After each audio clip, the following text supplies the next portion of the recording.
At exactly 11:47 p.m. on a Friday night, Ethan Cole stared at the text message that would destroy his carefully controlled life. 3 words from the woman who had spent 2 years making him miserable. Please don't leave. The same boss who'd humiliated him in front of 20 analysts that morning. The same billionaire who treated him like he was disposable. Now she was begging. And against every self-preserving instinct screaming in his head, Ethan was already grabbing his coat. Before we dive into this story, hit that like button and drop a comment with your city so I can see how far this tale travels. Now, let's begin. Ethan Cole knew exhaustion the way some people knew their own reflection. It lived in his bones now, settled there permanently after 4 years of single fatherhood. At 32, he looked older under the wrong light, lines around his eyes that hadn't been there when Sarah was alive, gray threading through his dark hair earlier than genetics had promised. Seattle's downtown district glittered outside his office window on the 40th floor, but Ethan barely noticed anymore. He'd been staring at the same financial projection for 20 minutes, the numbers blurring together into meaningless shapes. His watch read 6:17 p.m. Lily's after-school program ended at 6:30. He was going to be late. Again. Cole, Ethan's spine went rigid at the voice. He didn't need to turn around to know Vivian Sinclair stood in his doorway. Her presence had a particular quality, like the air pressure dropping before a storm. The meridian analysis. Vivian's heels clicked against the polished floor as she approached. Where is it? Well, Ethan finally looked up. Vivian Sinclair, at 30 years old, had the kind of beauty that felt weaponized. Sharp cheekbones, ice blue eyes, dark hair always pulled back so severely it must have given her headaches. She wore power like other women wore perfume, and right now she was looking at him like he'd personally disappointed her for the 100th time. It's not complete, Ethan said carefully. You asked for it 2 days ago. The data requirements alone need at least a week to... I don't pay you to explain why you can't do your job, Cole. I pay you to do it. Vivian's voice could have cut glass. I need it Monday morning, first thing. That's impossible. It's Friday evening and I have a daughter. Yes, I'm aware. Vivian's expression didn't change. You mention it approximately once a day as if it's relevant to your employment here. Monday morning, Cole. Don't make me regret keeping you on after the restructuring. Mates. She turned and walked out before Ethan could respond. He sat there for a moment, his hands clenched into fists under his desk where no one could see. 4 years ago, when Sarah died giving birth to their stillborn son, Ethan's entire world had collapsed into a black hole of grief. He'd barely held it together for Lily, who was only 4 at the time and kept asking when Mommy was coming home. The firm had been understanding then. They'd given him 2 weeks of bereavement leave and flexible hours for 6 months. Then Vivian Sinclair had bought the company. The understanding part evaporated overnight. Vivian didn't care about personal tragedies or work-life balance. She cared about results, profits, and ruthless efficiency. In 2 years under her leadership, she'd tripled the company's value and earned a reputation as one of the most brilliant and merciless executives on Wall Street. She'd also made Ethan's life a special kind of hell. It wasn't just him. Vivian treated everyone like disposable tools. But something about Ethan seemed to particularly irritate her. Maybe it was the way he occasionally pushed back. Maybe it was the fact that he left exactly at 6:30 every day. No exceptions, no matter what crisis she manufactured. Maybe she just enjoyed having a target. Ethan grabbed his coat and briefcase. The meridian analysis could wait until tomorrow. Lily couldn't. He made it to the after-school program with 3 minutes to spare. Lily sat in the corner reading a book about marine biology that was definitely above her grade level, her dark curls falling across her face. She looked so much like Sarah it hurt sometimes. Daddy! She jumped up when she saw him, nearly dropping the book. Did you know that octopuses have 3 hearts? 3! And their blood is blue. I did not know that. Ethan caught her as she barreled into him for a hug. That's pretty cool, Lil. Can we have spaghetti for dinner, with the sauce you make from scratch, not the jar kind? Ethan mentally calculated the time it would take. The fresh sauce needed an hour of simmering. He'd have to work on the analysis after Lily went to bed, which meant he'd be up until 3 or 4 in the morning. Absolutely, he said, because saying no to Lily felt impossible most days. She'd already lost so much. They walked the 6 blocks to their apartment building, Living downtown meant no car necessary, which was good because Ethan couldn't afford one anyway. Their place was small but comfortable. 2 bedrooms, a kitchen that barely fit both of them, a living room with windows that overlooked an alley. It wasn't much, but it was theirs. Lily chattered about her day while Ethan cooked, something about a science project on ecosystems and a boy named Marcus who said girls couldn't be marine biologists, which Lily had apparently corrected with extensive facts about Sylvia Earle. "That's my girl," Ethan said, stirring the sauce. "Never let anyone tell you what you can't do." "Is your boss still mean to you, Pai?" Ethan glanced over. Lily was setting the table with exaggerated care, lining up the forks exactly parallel to the knives the way Sarah used to do. "My boss isn't mean, honey. She's just demanding." "That sounds like a nice word for mean." Lily frowned. "You always look sad when you come home on Fridays." 8 years old and already too perceptive. Ethan wondered sometimes if he was doing this all wrong. If Lily could sense his exhaustion, his barely contained stress, the way he felt like he was failing at everything simultaneously. "I'm not sad," he lied. "I'm just tired. Different thing." They ate dinner together and Lily told him more octopus facts. And for an hour, Ethan almost forgot about the impossible deadline waiting for him. Then Lily brushed her teeth and climbed into bed, and Ethan read her 3 chapters of her current fantasy novel before she finally fell asleep. He stood in her doorway for a moment, watching her breathe. She looked peaceful, safe. Then he went to his laptop and opened the Meridian files. The work was complex, analyzing market trends, projecting growth scenarios, identifying risk factors. It required focus and clarity, neither of which Ethan had after a 14-hour day.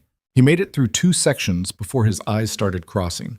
His phone buzzed at 11:43 p.m. Unknown number. Ethan almost ignored it, but something made him check. The message was short. "Rooftop bar, Paramount Hotel. Please." No signature, but Ethan recognized the number from company emails. Vivian Sinclair. He stared at the screen, convinced he was hallucinating from exhaustion. Vivian Sinclair was asking him for something. Using the word please. His phone buzzed again. "Please don't let me be alone tonight." Ethan's thumb hovered over the reply button. Every rational part of his brain was screaming at him to ignore this, to block the number, to pretend he never saw it. Vivian had made his life miserable for 2 years. She'd mocked his dedication to his daughter, dismissed his personal struggles, treated him like he was incompetent despite his track record. He should let her sit alone in whatever crisis this was. She deserved it. But Ethan had spent 4 years raising a daughter by himself, drowning in grief and responsibility, barely keeping his head above water.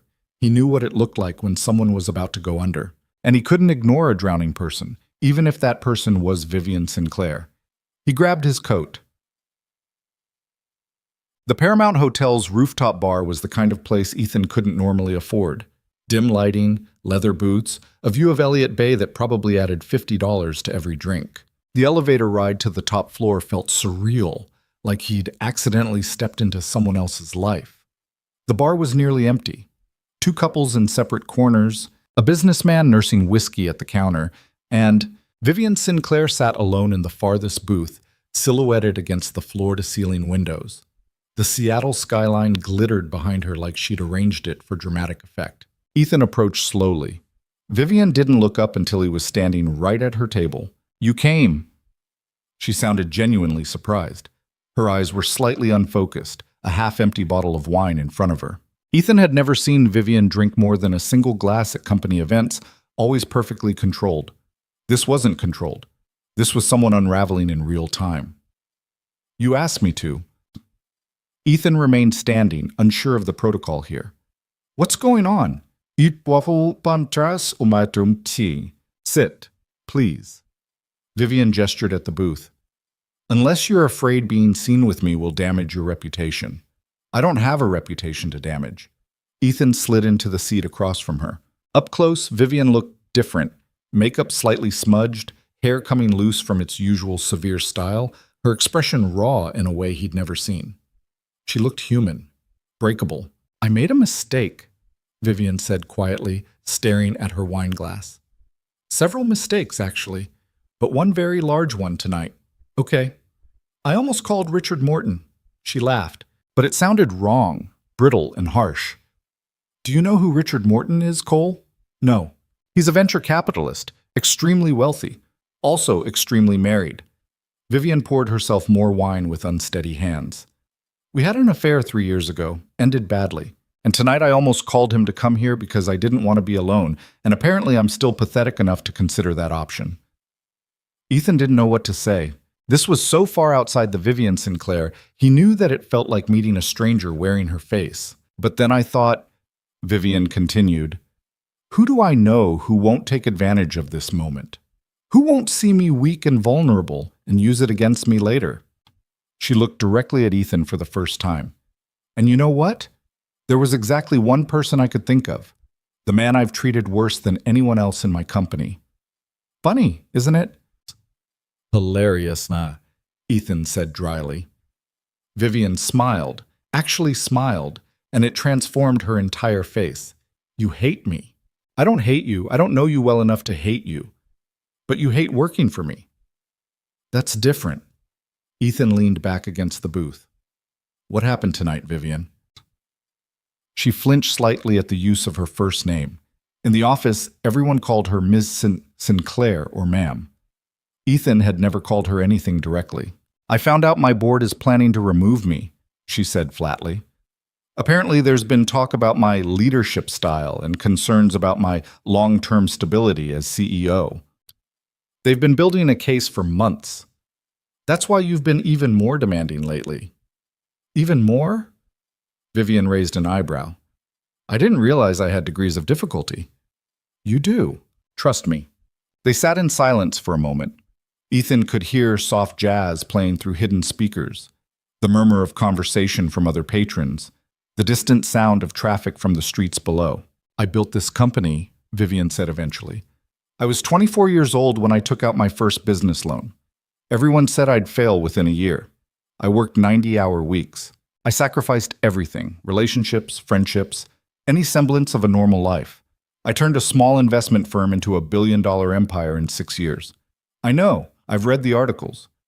Then you know I did it by being harder than everyone else, colder, more ruthless. Vivian's voice cracked slightly. I couldn't afford to be soft. Soft gets you destroyed in this business. Soft gets you eaten alive. Maybe, Ethan said, or maybe it just makes you human. Vivian looked at him like he'd spoken a foreign language. Human doesn't win board votes, Cole. Human doesn't keep your company from being torn apart by vultures. But being inhuman doesn't seem to be working out great either. For a second, Ethan thought Vivian might throw her wine in his face. Instead, she laughed, a real laugh this time, surprised and genuine. You're the only person who's spoken honestly to me in years, she said. Everyone else is too afraid. I'm plenty afraid. I just don't have the energy to pretend anymore. Vivian studied him with those ice blue eyes, suddenly sharp despite the alcohol. You're exhausted all the time. I'm a single parent working 60-hour weeks for a demanding boss. Exhaustion is my baseline. Why do you stay? The question caught Ethan off guard. What? Why do you stay at the company? You're talented enough to work anywhere. You could probably make more money with better hours somewhere else. So why stay and let me make your life miserable? Ethan considered lying, then decided he was too tired for that too. Because Lily likes her school. She has friends there, stability. We live 6 blocks from the office, which means I can be home fast if there's an emergency. And despite everything, the job pays well enough that I can cover her dance classes and her summer science camp and her endless supply of library books. He met Vivian's gaze. I stay because leaving would disrupt her life, and she's already had enough disruption for one childhood. Something shifted in Vivian's expression, a crack in the armor, vulnerability showing through. You're a good father, she said quietly. I'm a barely functioning father who survives on coffee and panic. That still counts as good. Ethan's phone buzzed. He glanced at it, a text from Mrs. Chen, their downstairs neighbor who sometimes checked on Lily when Ethan worked late. Everything fine here. Lily's still sleeping. Take your time. He'd texted Mrs. Chen before leaving, just in case. Old habit from the early grief days when he sometimes needed to escape the apartment at odd hours because the walls felt like they were closing in. You should go home, Vivian said, noticing the phone. I shouldn't have texted you. This isn't your problem. Probably not, Ethan agreed. But I'm already here, so you might as well tell me what you're planning to do about your board. You'll see, Barb. I don't know. Vivian's shoulders slumped slightly. Fight them, probably. Make them regret ever questioning me. Go down swinging if necessary. Or what? Or you could try something radical. Ethan leaned forward. You could change. Vivian stared at him. Excuse me? You said it yourself. Your leadership style is the problem. So change it. Show them a different side. Be human for once. That's your advice? Be human? Vivian's voice dripped with sarcasm. How very inspirational, Cole.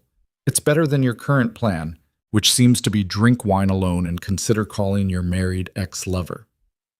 Vivian opened her mouth, closed it, then actually laughed again. Fair point. They talked for another hour. Ethan wasn't sure how it happened. One moment they were discussing board politics. The next Vivian was telling him about growing up in foster care, bouncing between homes, learning early that depending on people was a guaranteed way to get hurt. She talked about building her company as a fortress against the world, about the loneliness that came with always being the smartest and coldest person in every room. Ethan told her about Sarah, about the pregnancy that went wrong, about standing in a hospital room holding his daughter while his wife died and their son never took a breath, about the grief that still ambushed him at random moments, Lily laughing exactly like Sarah used to, or finding one of Sarah's hair ties in a drawer, or simply waking up and remembering all over again that she was gone. I don't know how you do it, Vivian said. Function after something like that? I don't have a choice. Lily needs me. But who do you need? The question hung in the air between them. Ethan didn't have an answer because he'd spent 4 years not thinking about his own needs, just surviving day by day. By the time they left the bar, it was past 1 in the morning. Vivian was steadier now. The wine had worn off, replaced by emotional exhaustion. They stood outside the hotel, Seattle's cool night air cutting through the earlier warmth of the bar. Thank you, Vivian said, for coming, for listening, for not taking advantage of this. Taking advantage how? You could ruin me with what I told you tonight. One word to the right people, and I'd be finished. Ethan shook his head. I'm not interested in ruining anyone. I just want to go home and get 3 hours of sleep before Lily wakes up demanding Saturday morning pancakes. Vivian looked at him for a long moment, something unreadable in her expression. You're a good man, Ethan Cole. It was the first time she'd used his first name. It sounded strange in her voice, softer than he'd thought possible. Go home, Ethan said. Get some sleep. Deal with your board on Monday. And the meridian analysis? Still impossible to finish by Monday. But I'll do my best. Vivian nodded slowly. Tuesday would be acceptable. Ethan blinked. Vivian Sinclair had just given him an extension. That had never happened before in the entire 2 years he'd worked for her. Tuesday, he confirmed. Thank you. They parted ways. Vivian to a waiting car service. Ethan to the late-night bus that ran downtown. He made it home at 1:47 a.m., checked on Lily, still sleeping peacefully, and collapsed into bed with his clothes still on. His last thought before sleep claimed him was that tonight had been surreal enough to be a dream. Monday morning would prove otherwise. Ethan woke to Lily jumping on his bed at 7:15 a.m., which was actually merciful considering she usually started her weekend wake-up campaign around 6:30. Pancakes, she announced. You promised. I didn't promise anything, Ethan groaned, pulling a pillow over his face. You demanded and I surrendered. There's a difference. Sounds like a promise to me. They made pancakes together. Well, Lily tried to help, which mostly meant she got flour on herself in the kitchen and possibly the ceiling. Ethan didn't have the energy to care. He'd gotten approximately 4.5 hours of sleep and felt like he'd been hit by a truck. Why were you out late? Lily asked, wielding a spatula with more enthusiasm than skill. Work thing? Ethan said, which wasn't technically a lie. Did your mean boss make you work late? Sorry. She's not mean, Lil. We've talked about this. You always defend her even though she makes you sad. Lily flipped a pancake with surprising competence. That's weird, Daddy. It's not weird. It's called being professional. It's called being too nice. Ethan looked at his 8-year-old daughter and wondered when exactly she'd become so wise. Eat your pancakes before you psychoanalyze me further. The weekend passed in its usual rhythm. Groceries, laundry, a trip to the library where Lily checked out 6 books despite only being allowed 4. But Daddy, this one is about bioluminescence. And several hours of Ethan working on the meridian analysis while Lily did homework at the kitchen table. Sunday evening, Lily was in her room doing some elaborate craft project with pipe cleaners when Ethan's phone buzzed. Another unknown number. This time the message read, "If you tell anyone about Friday night, I'll deny everything and destroy your career. Just so we're clear." Ethan stared at the message, then realized it was a test. Vivian was checking to see if he'd stayed silent or if he'd spent the weekend gossiping to colleagues. He typed back, "I don't gossip, and threats aren't necessary. I'm not interested in your secrets." 3 dots appeared, disappeared, then appeared again. Finally, "Good. See you tomorrow." Ethan went to bed that night with an odd feeling he couldn't quite name, like something fundamental had shifted, even though his life looked exactly the same as it had Friday morning. Monday morning, he woke to the same routine. Get Lily ready for school, pack her lunch, walk her to the bus stop, head to the office. The 40th floor looked identical to how it always looked. Glass partitions, expensive furniture, people moving with purposeful urgency. But when Vivian emerged from her office at 9:30 a.m. for the weekly analyst meeting, something was different. She was wearing a softer shade of blue instead of her usual severe black. Her hair was pulled back but not quite so tightly, and when she addressed the room, her voice had lost some of its cutting edge. "Good morning," she said, and the analysts glanced at each other in confusion because Vivian Sinclair never said, "Good morning." She said things like, "Let's begin," or "Status updates, now," or simply stared until people started talking. The meeting proceeded normally until Brian Hendricks, a junior analyst notorious for submitting sloppy work, presented his latest report. Ethan braced himself for the evisceration. Vivian had once made Brian cry during a presentation. Actually cry, in front of everyone. Instead, Vivian listened to the whole thing, then said, "This needs significant revision. I'd like you to rework the methodology section and resubmit by Wednesday. If you need guidance, schedule time with Cole. He's strong in quantitative analysis." The room went silent. Vivian had just offered help instead of humiliation. People were looking around like they'd entered an alternate dimension. Brian stammered a thank you and fled the conference room as soon as the meeting ended. "Cole, stay behind," Vivian said as everyone else filtered out. Ethan waited until the room emptied. Vivian closed the door. "How's the meridian analysis coming?" she asked. "On track for Tuesday." "Good." Vivian paused, her expression carefully neutral. "I want you to know that Friday night was a moment of weakness. It won't happen again. Okay?" "I mean it, Cole. That wasn't me. The real me doesn't break down or call employees for emotional support. If you say so." Vivian's eyes narrowed slightly. "You don't believe me. I think the person I met Friday night was more real than the person standing in front of me right now. But that's none of my business." Ethan picked up his laptop. "Is that all? You're not going to ask why I'm being different today? Why I gave Hendricks a second chance instead of destroying him?" "I figured you'd tell me if you wanted me to know." Vivian studied him for a long moment, and Ethan had the uncomfortable feeling she was seeing something in him he hadn't meant to reveal. "You're different from everyone else here. I have a kid waiting at home and no time for office politics. That probably makes me different by default." "No, Vivian said quietly. "It makes you sane." Or she dismissed him then, and Ethan returned to his desk feeling even more confused than before. The rest of Monday passed without incident, but Ethan noticed people whispering. Vivian's shift in behavior was too obvious to ignore. Tuesday morning, Ethan submitted the meridian analysis at 8:45 a.m. It was thorough, well-researched, and exactly what Vivian had asked for. She called him into her office 20 minutes later. "This is excellent work," she said, which was maybe the first genuine compliment she'd ever given him. "Exactly what I needed. Thank you." I'm presenting it to the board Thursday afternoon. I'd like you there. Ethan blinked. You want me at a board meeting? You did the analysis. You should present it. Vivian leaned back in her chair, and for just a second her carefully composed expression slipped. And honestly, I could use someone in that room who doesn't want to see me fail. There it was, the real reason. Vivian was facing her enemies and needed an ally, even if that ally was just the exhausted single father she'd spent 2 years tormenting. I'll be there, Ethan heard himself say. Vivian's expression softened, barely noticeable, but there. Thank you. The rest of Tuesday was chaos.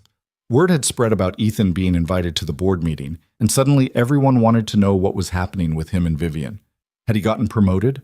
Was he being fired in front of the board as some kind of power play? Was there something going on between them? Ethan ignored all of it. He went home at 6:30 like always, made dinner with Lily, helped her build a model of the solar system for science class, and tried very hard not to think about Thursday. Wednesday. Vivian was back to her cold professional self in public, but twice Ethan caught her watching him across the office with an expression he couldn't read. Thursday morning arrived too fast. The board meeting was scheduled for 2 p.m. Ethan wore his best suit, which still wasn't as nice as anything anyone else would be wearing, and practiced his presentation notes during lunch.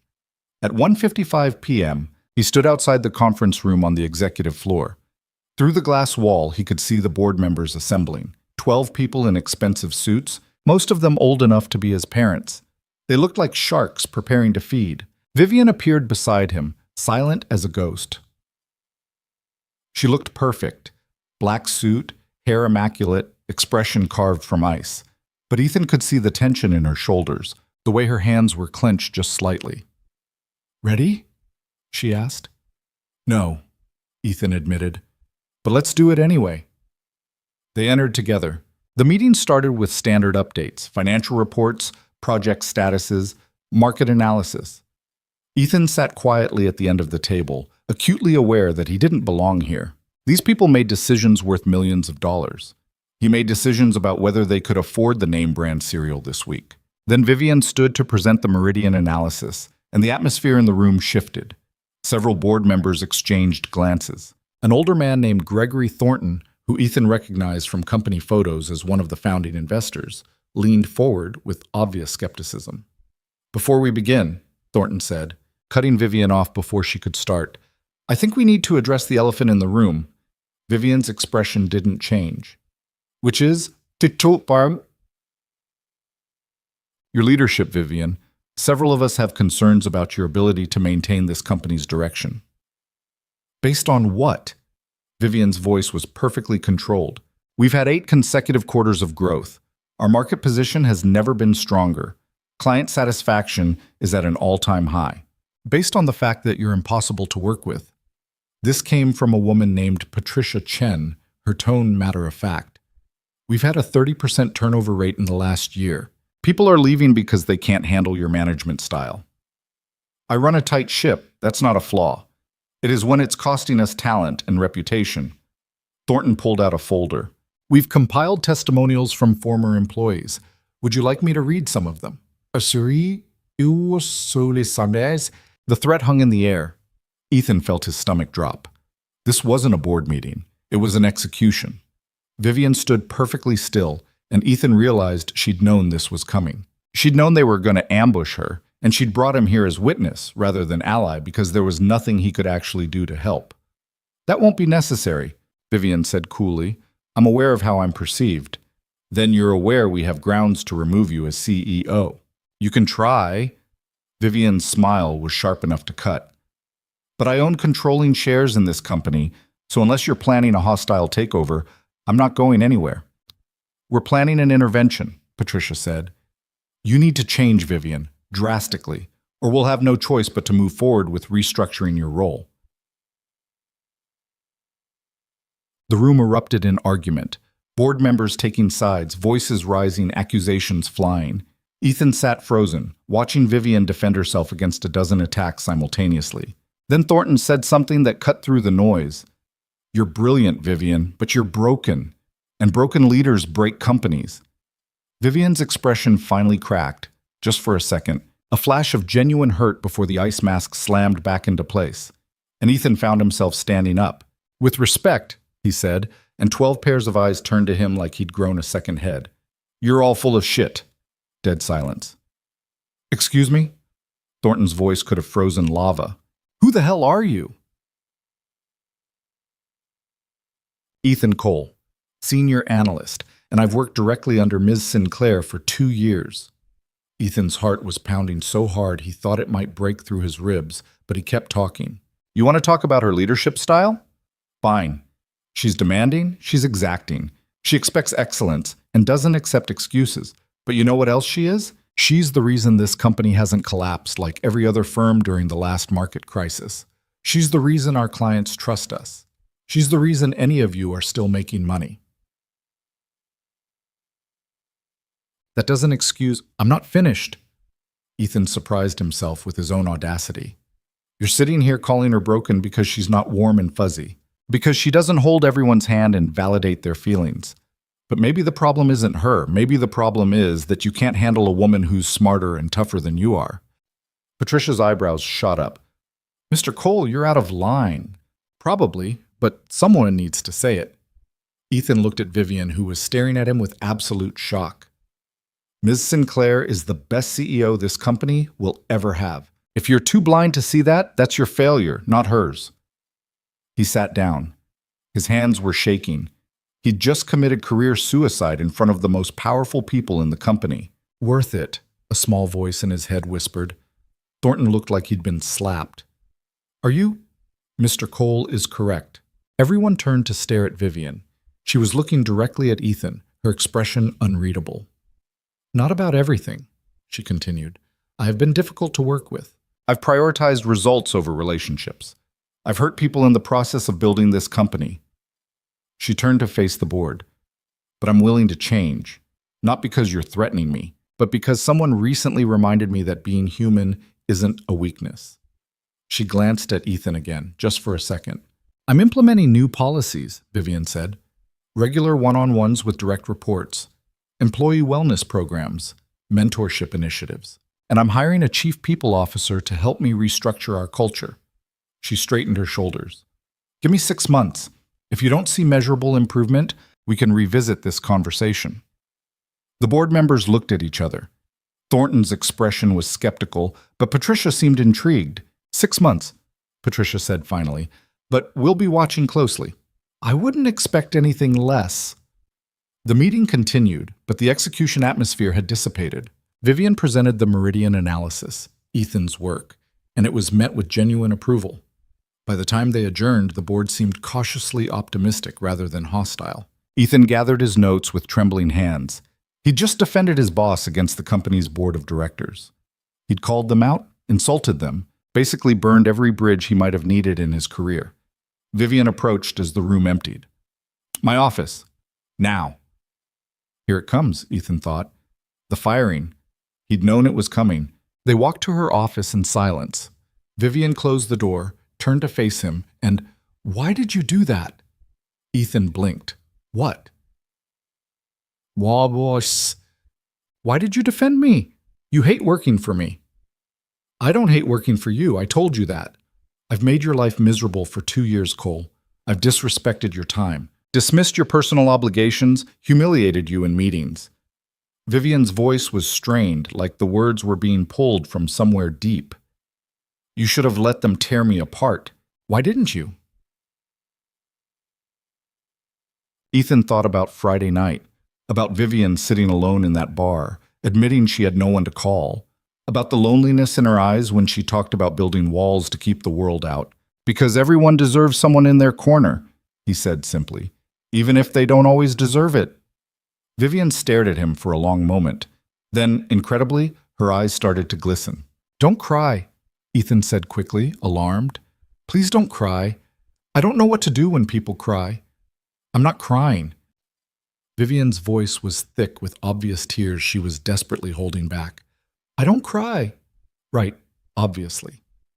They stood there in awkward silence, and Ethan realized something had fundamentally shifted between them.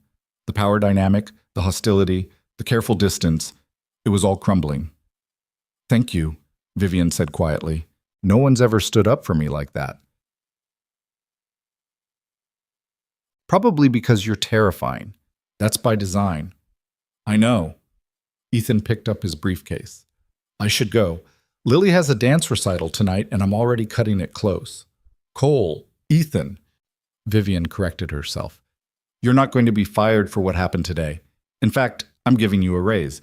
And better hours. And whatever else you need to make this job work with your daughter. Ethan's breath caught. You don't have to do that. I do. I absolutely do. Vivian's expression was raw, honest. You showed me more loyalty in that meeting than anyone has shown me in my entire career. The least I can do is make your life slightly less miserable. Then I need Wednesdays off by 5, Ethan heard himself say. That's when Lily has therapy. She still processes her mom's death sometimes, and I need to be there. Done. And no more impossible deadlines. If you need something, give me realistic time frames. Done. And stop calling me Cole. My name is Ethan. Vivian smiled, really smiled, and it transformed her face into something almost beautiful. Ethan it is, on one condition. What? You call me Vivian. No more Miss Sinclair in private. They shook hands, formal, professional, but Ethan could feel the weight of something unspoken passing between them. A truce, maybe even the beginning of actual trust. He made it to Lily's recital with 4 minutes to spare. She spotted him in the audience and waved frantically, her face lighting up with pure joy. Ethan waved back and felt something in his chest unclench slightly. His job was still demanding. His life was still exhausting. But maybe, just maybe, things were starting to get a little bit easier. He didn't know yet that Vivian was sitting in her empty office, staring at her phone, drafting and deleting a text message to him over and over. He didn't know that she'd spent the last hour thinking about how he'd looked at her, not with fear or resentment, but with understanding. He didn't know that she was realizing with growing terror that the walls she'd spent years building were starting to crack. And neither of them knew that the entire company had noticed them leaving the board meeting together. Noticed the way Vivian's expression had softened when she looked at him. Noticed that something was different. The rumors were already starting to spread. And by Monday morning, everything would change again. The weekend after the board meeting, Ethan's phone wouldn't stop buzzing. Saturday morning started with a text from Marcus Williams, a fellow analyst he occasionally grabbed coffee with. Dude, what the hell happened in that board meeting? Then another from Jennifer Park in accounting. Is it true you told off Gregory Thornton? By noon, Ethan had received 14 messages, 3 voicemails, and 1 extremely awkward email from Brian Hendricks that just said, "You're my hero," with 7 exclamation points. Your phone keeps making noise, Lily observed from the kitchen table, where she was attempting to build a volcano out of paper mache. Is someone dying? No one's dying, just work stuff. About your boss? Ethan looked up from his coffee. Why would it be about my boss? Bustishi, because you've checked your phone like 100 times, and you keep making that face. What face? The face you make when you're worried but pretending you're not. Lily pointed at him with a glue-covered finger. That one. 8 years old and she could read him like a book. Ethan wondered if that was a parenting success or failure. His phone buzzed again. This time it was an unknown number. It's Vivian. Are you free for lunch tomorrow? Ethan stared at the message. Vivian Sinclair was asking him to lunch. On a Sunday. His brain couldn't process this information. That's the face again, Lily announced. I'm not making a face. You totally are. Ethan typed back carefully. I have Lily on Sundays. Can't do lunch. 3 dots appeared immediately. Bring her. I'd like to meet her. Aye? Ethan's stomach did something complicated. Vivian wanted to meet his daughter. This was moving into territory he hadn't even considered possible a week ago. Is everything okay, Daddy? Lily had abandoned her volcano and was watching him with concern. Yeah, honey, everything's fine. Ethan hesitated, then made a decision that felt both right and terrifying. How would you feel about meeting someone tomorrow? For lunch? Who? My boss, the one you think is mean. Lily's eyes went wide. Why does she want to meet me? I don't know, but she asked nicely, so I thought maybe we could give her a chance. Is she still mean? Ethan thought about Vivian in the bar, vulnerable and honest, about her defending him in the office, about the way she'd looked at him after the board meeting, like he'd done something impossible. I don't think she was ever really mean, he said slowly. I think she was scared. And sometimes scared people act mean because they don't know what else to do. Lily considered this with the seriousness of a Supreme Court justice. Okay, but if she's mean to you, I'm going to tell her she's being mean. Because you're my dad, and nobody gets to be mean to you. Ethan felt his throat tighten. Deal. He texted Vivian back. Lunch tomorrow works. Where? All right. The response came fast. The aquarium. Lily likes marine biology, right? Ethan's breath caught. Vivian had remembered a throwaway detail from their conversation at the bar. The part where he'd mentioned Lily's obsession with ocean creatures. She'd not only remembered, she'd planned the entire lunch around it. Aquarium at noon. See you there. Cheers. Sunday morning, Ethan woke up with anxiety sitting on his chest like a physical weight. He made pancakes on autopilot while Lily chattered about what fish she hoped to see. She'd changed her outfit 3 times, finally settling on her favorite blue dress with the octopus pattern. I want to look professional, she explained seriously. In case your boss judges people by their clothes. She's not going to judge you, Lil. You don't know that. Rich people judge everything. Where did you learn that? Marcus at school says rich people are mean because money makes your heart small. Marcus's parents are going through a divorce, Ethan said gently. He might be processing some stuff. They took the bus to the waterfront. The Seattle Aquarium sat right on the pier, glass and steel gleaming in the weak November sunlight. Ethan spotted Vivian immediately. She stood near the entrance wearing dark jeans and a cream sweater, her hair down for the first time since he'd known her. She looked younger, less intimidating, almost nervous. That's her? Lily whispered. That's her. She's pretty. Don't tell her that. She'll probably fire me for discussing her appearance. Lily giggled and the sound made Vivian look up. Her expression shifted when she saw them, something uncertain crossing her face before she smoothed it away. Ethan. She nodded at him, then crouched down to Lily's level. You must be Lily. Your dad tells me you're going to be a marine biologist. Lily's shyness evaporated instantly. I'm going to study bioluminescence. That's when animals make their own light underwater. Did you know some jellyfish can glow in the dark? I did not know that. Vivian's smile was genuine. Will you teach me about them? Just like that, Lily was sold. They spent the next 2 hours wandering through the aquarium, and Ethan found himself relegated to third-wheel status as his daughter monopolized Vivian's attention.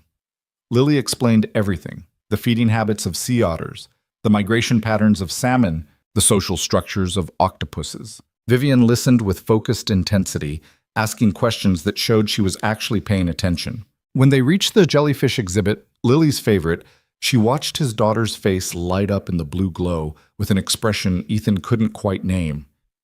They're beautiful, Vivian said quietly. They're also brainless, Claire, Lily informed her. No brain, no blood, no heart. Just nerves and instinct. But they've survived for millions of years, so maybe brains are overrated. Vivian laughed, and Ethan realized he'd never heard that sound before. Not the bitter laugh from the bar, but something real and unguarded. I like her, Vivian said to Ethan while Lily pressed her face against the glass. She's brilliant. She's exhausting, Ethan replied, but his voice was full of pride. Yesterday she asked me to explain quantum mechanics because she read about it in a library book. I had to Google it while pretending I knew what I was talking about. You're a good father. You said that before. It's still true. Vivian watched Lily with something wistful in her expression. She's lucky to have you. They grabbed lunch at the aquarium cafe, overpriced sandwiches and chips that Lily barely touched because she was too busy talking. She told Vivian about her school, her friends, her volcano project that had exploded prematurely, and covered Mrs. Chen's cat in baking soda. I had to help clean the cat, Lily said gravely. He was very angry about it. I imagine he was, Vivian agreed. Do you have any pets? No, I work too much. That's sad. Everyone should have a pet. Or at least a plant. Lily tilted her head. Do you have any plants? I have an orchid in my office. It's probably dead. Definitely dead, Ethan confirmed. I've seen that orchid. It's been dead for months. Well, that's depressing. Vivian looked at Lily. What should I get instead? A cactus. They're impossible to kill, like cockroaches but prettier. Vivian smiled. That's sound advice. After lunch, they walked along the pier. Lily ran ahead to look at the boats, giving Ethan and Vivian a rare moment of semi-privacy. Thank you for this, Ethan said. You didn't have to spend your Sunday with us. I wanted to. Vivian watched Lily pointing excitedly at a sailboat. I don't have family, no siblings, no parents worth mentioning. I forgot what it feels like to just exist around people who aren't trying to get something from you. We're definitely not trying to get anything. Lily probably scared you off with the jellyfish facts. I like the jellyfish facts. Vivian turned to look at him, and Ethan was struck by how different she looked in natural light, softer, more human. Can I ask you something? Sure. Why did you really defend me in that board meeting? Ethan had known this question was coming. He'd spent the last 3 days trying to figure out the answer himself. Because you looked like I felt 3 years ago, he said finally. When Sarah died and everyone kept telling me I needed to be strong and hold it together and not fall apart. Like being human was a failure. He met her eyes. You looked like someone drowning while everyone watched and judged instead of throwing you a life raft. Vivian's expression cracked, just for a second, before she pulled it back together. I've been drowning for years. I just got very good at pretending I wasn't. I know the feeling. They stood there in silence, watching Lily charm information out of a fisherman about his catch. The November wind cut across the water, sharp and cold, but neither of them moved to leave. Daddy! Lily came running back, breathless with excitement. That man caught a salmon, a real one. He said I could touch it. Did you wash your hands after? Obviously, I'm not a barbarian. Lily looked at Vivian. Are you coming to my dance recital next week? Daddy said you might. Ethan's stomach dropped. I absolutely did not say that. You said she was being nicer. I assumed that meant she'd come to my recital. Vivian glanced at Ethan, amusement flickering in her eyes. I would love to come to your recital, if your dad says it's okay. Now both of them were looking at him. Ethan felt trapped. It's fine, he heard himself say. It's next Saturday at 3. The performance is an hour long, and there will be approximately 40 children performing various interpretations of dancing. Sounds wonderful, Vivian said, and she actually sounded like she meant it. They parted ways at the bus stop. Lily gave Vivian an unexpected hug, which clearly caught the billionaire off guard.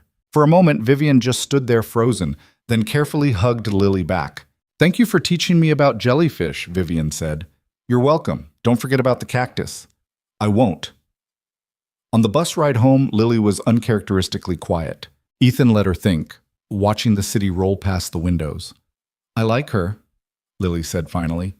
She's not mean at all. She's sad. What makes you think she's sad? The way she looked at us. Like she wanted to be part of something, but didn't know how. Lily leaned against Ethan's shoulder. You should be friends with her, Daddy. I think she needs friends. It's complicated, honey. She's my boss. So, friends can be bosses. You just have to trust each other. Out of the mouths of 8-year-olds, Ethan thought. Simple truths that adults overcomplicated.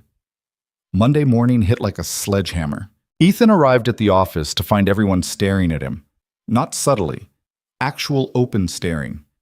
Jennifer from accounting gave him a thumbs up. Marcus grabbed his arm in the hallway. Dude, you and Sinclair. Everyone's talking about it. Ethan's blood ran cold. Talking about what?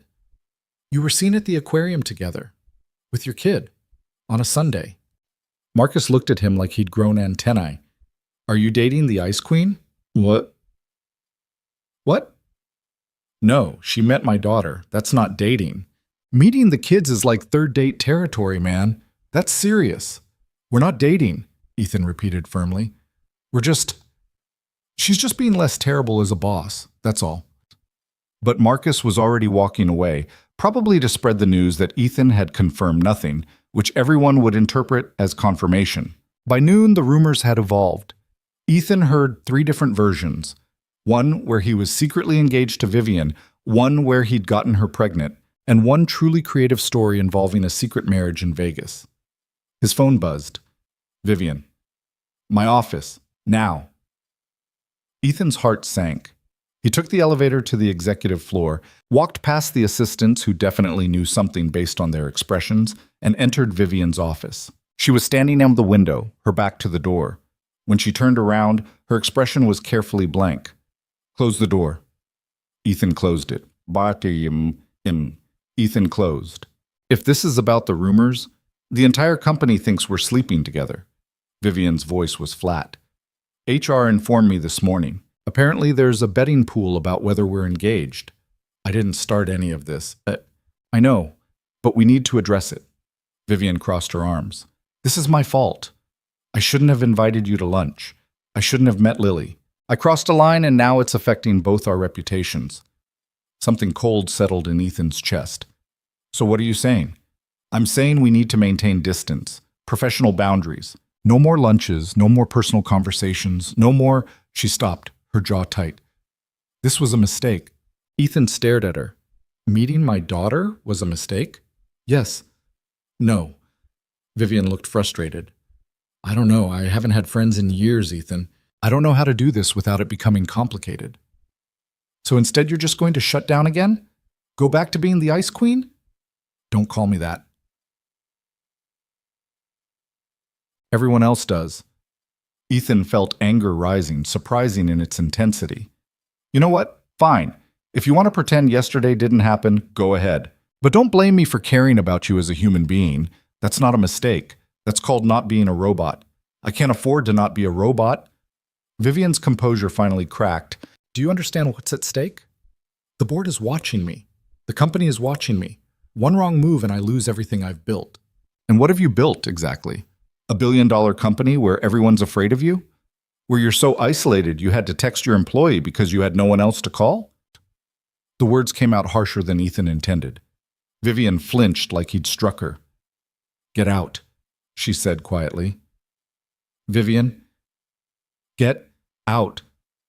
Ethan left. His hands were shaking with adrenaline and regret. He'd just yelled at his boss. Again. This was becoming a terrible habit. He made it back to his desk and tried to focus on work, but his brain wouldn't cooperate. Around 3 p.m., his phone buzzed. Vivian. I'm sorry. Then another message. You're right. About everything. But I don't know how to fix this. Ethan stared at the messages. Outside his cubicle, he could hear people talking, laughing, living their normal lives. He thought about Lily asking why he always defended Vivian, about his daughter saying everyone needs someone in their corner. He typed back, meet me after work, not the bar, somewhere public. We'll figure this out. 3 dots appeared, disappeared, appeared again. Finally, the park near Pike Place, 6:30? I'll be there. Ethan left at 6:15, ignoring the curious looks from colleagues. The park was small, just a patch of green between buildings, a few benches, some struggling trees. Vivian was already there when he arrived, sitting on a bench in her work clothes, looking out of place among the joggers and dog walkers. Ethan sat down beside her, leaving careful space between them. I don't know how to do this, Vivian said without preamble. Connection, friendship, any of it. I've spent my entire adult life building walls. Then maybe it's time to tear some down. It's not that simple. It is, actually. Ethan turned to face her. You're making it complicated because complicated feels safer, but it doesn't have to be some big dramatic thing. We're just 2 people who work together and maybe don't hate each other. That's allowed. People are talking. Let them talk. Who cares? I care. Vivian's voice was strained. I've worked too hard to have my reputation destroyed by gossip. Your reputation as what? The Ice Queen? That's already your reputation, Vivian. Maybe it's time to build a new one. They sat in silence. A jogger passed by. Then a couple walking a golden retriever that immediately tried to befriend them both. Vivian actually smiled when the dog licked her hand. I told Lily I'd come to her recital, she said finally. I don't break promises to children. Then come. Even if it makes the rumors worse? especially if it makes the rumors worse. Ethan met her eyes. You want to know the real difference between us? I stopped caring what people think because I have to survive each day. You stopped letting people in because you think it makes you strong. Neither of us is right. We're just broken in different ways. Vivian absorbed this, her expression unreadable. Then she laughed, soft and slightly bitter. We're a disaster, aren't we? Completely.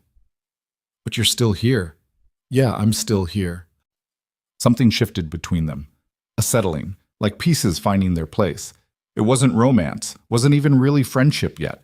Just two lonely people acknowledging they didn't have to be lonely alone. I have a condition, Vivian said.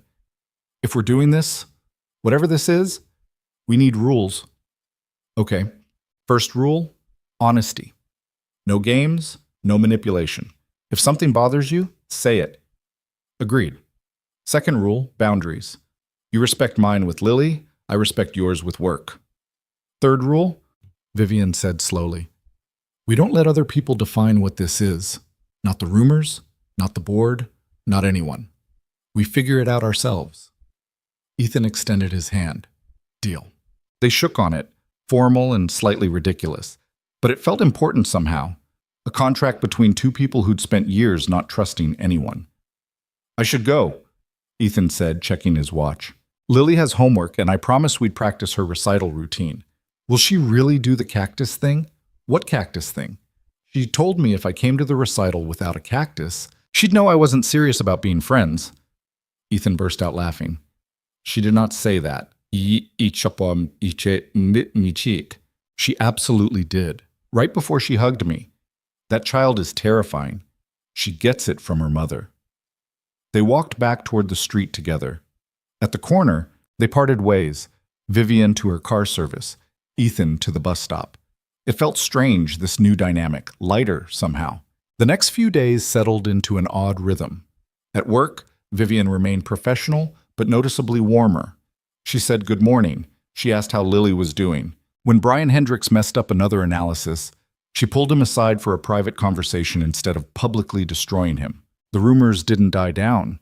If anything, they got worse. Ethan overheard someone in the break room speculating about whether he was after Vivian's money. Someone else suggested she was having a midlife crisis at 30. That's not how midlife crises work, Ethan muttered to Marcus during lunch. She'd have to be 60 for 30 to be midlife. Maybe she's planning to die at 60. Very efficient. You're an idiot. An idiot who's winning the betting pool. I put money on complicated friendship that everyone misinterprets. I'm about to make bank. Friday afternoon, Chimkant. Ethan was finishing up a report when his desk phone rang. Internal extension. Vivian. Yes? Come to my office. Bring your coat. Ethan frowned but obeyed. When he reached the executive floor, Vivian was already waiting, her bag slung over her shoulder. We're leaving early, she announced. Why? Oh, boys. Because I've been inside this building for 13 hours, and if I don't see natural light soon, I'm going to start biting people. She headed toward the elevator. Come on. They ended up at a coffee shop 3 blocks away, the kind of place with mismatched furniture and local art on the walls. Vivian ordered a latte with oat milk. Ethan got regular coffee and a cookie the size of his hand. So this is what normal people do, Vivian observed, looking around. Sit in coffee shops on Friday afternoons. This is what normal people do every day, sometimes multiple times a day. I haven't been to a regular coffee shop in years. I have an espresso machine in my office. Of course you do. They sat by the window. Outside, Seattle was doing its usual autumn thing, gray sky, persistent drizzle. Everyone hunched against the weather. Inside felt warm and surprisingly comfortable. Can I ask you something? Vivian traced the rim of her cup. How did you survive it? Losing your wife? Ethan hadn't expected that question. He took a moment to answer. I didn't, not really. I just kept moving because Lily needed me to move. Some days that was enough. Some days it wasn't. He broke off a piece of cookie. I still have moments where I forget she's gone. I'll think I should tell Sarah about this, and then remember I can't. Does it get easier? Or pass?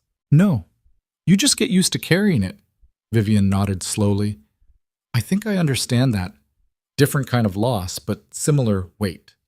What did you lose? Everything I never had. Vivian's smile was sad. Family, trust, the ability to believe people won't leave. I lost it before I even understood what it was. Ethan wanted to say something comforting, but everything he thought of sounded hollow. So instead, he just sat with her in the comfortable silence, watching the rain streak the windows. Tomorrow's the recital, Vivian said eventually. You don't have to come if you don't want to. I want to. I'm just nervous. About a children's dance recital? Well, about not knowing how to act. I don't have experience with this kind of thing. Vivian looked genuinely anxious. What if I do something wrong? What if Lily decides she doesn't like me after all? Lily already likes you. You're overthinking this. Overthinking is my specialty. Then here's what you do. Show up, watch her dance, tell her she did great afterward. That's it. No complicated strategy needed. Vivian absorbed this, then nodded. And the cactus? Definitely bring the cactus. Saturday arrived cold and bright. Ethan spent the morning helping Lily get ready, fighting with her hair, making sure her costume was perfect, managing her nervous energy that manifested as talking nonstop about everything except the recital. What if I forget the steps? She asked for the 15th time. You won't forget. You've practiced 1,000,000 times. What if I trip? Then you get up and keep dancing. That's what professionals do. What if no one claps? I'll clap loud enough for everyone. They arrived at the community center at 2:30. The place was chaos, children everywhere, parents with cameras, instructors trying to maintain order. Ethan checked Lillian backstage, then headed to find seats in the audience. Vivian was already there. She sat 3 rows from the front, slightly overdressed in dark slacks and a silk blouse, looking uncomfortable among the casual parents in jeans and sneakers. On the seat beside her sat a small potted cactus with a purple ribbon tied around it. Ethan slid into the seat next to her. You actually brought a cactus. I told her I would. Vivian looked at the plant. Is this weird? This feels weird. It's perfect. Lily will love it. The recital started 20 minutes late because someone's costume emergency required needle and thread. Ethan sat through 45 minutes of varying levels of choreographic chaos. Kids who nailed it, kids who froze, kids who improvised wildly, kids who cried. Then it was Lily's turn. She walked onto the stage in her blue costume, saw Ethan and Vivian in the audience, and her entire face lit up. The music started, something classical that Ethan couldn't name, and Lily began to dance. She wasn't perfect. She missed a turn, recovered awkwardly, kept going. But she moved with confidence and joy, completely unself-conscious, lost in the music. Ethan felt his throat tighten with pride. Beside him, Vivian leaned forward, utterly focused. When Lily finished and took her bow, Vivian clapped louder than anyone else in the room. After the recital, they waited outside the backstage area with the other parents. Lily emerged still in costume, immediately spotted the cactus in Vivian's hands, and shrieked with delight. You brought it! You actually brought it! I promised. Vivian handed over the plant carefully. You were wonderful up there. I messed up the triple turn. I didn't notice. Yes, you did. But thank you for lying. Lily hugged the cactus like it was precious. I'm going to name him Steve. The cactus is named Steve, I see? Ethan asked. Obviously. He looks like a Steve. They walked out together, Ethan, Vivian, and Lily carrying Steve the cactus. Other parents stared, probably recognizing Vivian from business magazines or news articles. Someone took a photo on their phone. Ice cream? Vivian suggested. There's a place 2 blocks over. Lily looked at Ethan with pleading eyes. Can we? Sure, why not? The ice cream shop was crowded with post-recital families. They squeezed into a corner booth, Lily between them, Steve the cactus sitting on the table like a 4th member of their group. This is weird, right? Vivian said quietly while Lily demolished a sundae. Being here, with you two. It feels like I'm playing pretend in someone else's life. Maybe you're just living yours differently, Ethan replied. Maybe. Lily looked up, ice cream on her chin. Are you my dad's girlfriend? Ethan choked on his coffee. Vivian went very still. Lily, we're not, Ethan stammered. Marcus's mom said you were probably his girlfriend because you went to the aquarium together. But I said you were just friends because people can be friends without being girlfriends. Lily looked at Vivian seriously. Are you friends with my dad? Vivian met Ethan's eyes, something uncertain in her expression. Then she looked at Lily and smiled. Yes, I'm friends with your dad. Good. He needs more friends. He only has like 3. I have more than 3, Ethan protested. Work friends don't count. Why not? Because you don't choose them. You're just stuck together. Lily returned to her ice cream. Real friends are people you choose even when you don't have to. Out of the mouths of 8-year-olds, Ethan thought again. Out of them, they finished their ice cream and walked back toward the bus stop. Lily chattered the entire way, already planning where Steve would live in their apartment. Vivian listened with patient attention, occasionally asking questions that made Lily explain things in even more detail. At the bus stop, they paused. Vivian's car service was parked across the street. Thank you for coming, Ethan said. It meant a lot to both of us. Thank you for inviting me. Vivian crouched down to Lily's level. Take good care of Steve. I will. He's going to live on my windowsill so he gets lots of sun. Lily hesitated, then hugged Vivian again. You're nice. I'm glad you're my dad's friend. Vivian's expression cracked open, just for a second, raw emotion showing through before she pulled it together. I'm glad too. They parted ways. On the bus ride home, Lily fell asleep against Ethan's shoulder. Steve, the cactus, clutched carefully in her arms. Ethan stared out the window at the city lights and thought about how strange his life had become. 3 weeks ago, Vivian Sinclair was his nightmare boss. Now she was showing up to his daughter's dance recital with a cactus and looking at them both like they were something precious she was afraid to break. He didn't know what to do with that information, didn't know if it was sustainable or smart or even real. But for the first time in 4 years, Ethan felt like maybe he wasn't drowning alone anymore. Maybe neither of them was. The Monday after the recital, Ethan walked into the office to find an envelope on his desk. Inside was a photo. Someone had captured the moment after Lily's performance when all 3 of them stood together, Lily holding Steve the cactus, laughing at something Vivian had said. They looked like a family. Ethan stared at the photo for a long moment, then flipped it over. On the back, someone had written in red marker, "How much is she paying you?" His stomach dropped. Hey. Marcus appeared at his cubicle, his expression grim. Don't read the comments. What comments? Someone posted that photo on the company internal forum. It got ugly. Ethan pulled up the forum on his computer. The thread had 147 comments. He scrolled through them, each one worse than the last. Gold digger. Sinclair's having a midlife crisis and he's taking advantage. Poor kid, using his daughter to manipulate the boss. That's low. How long before he gets promoted for services rendered? Ethan felt sick.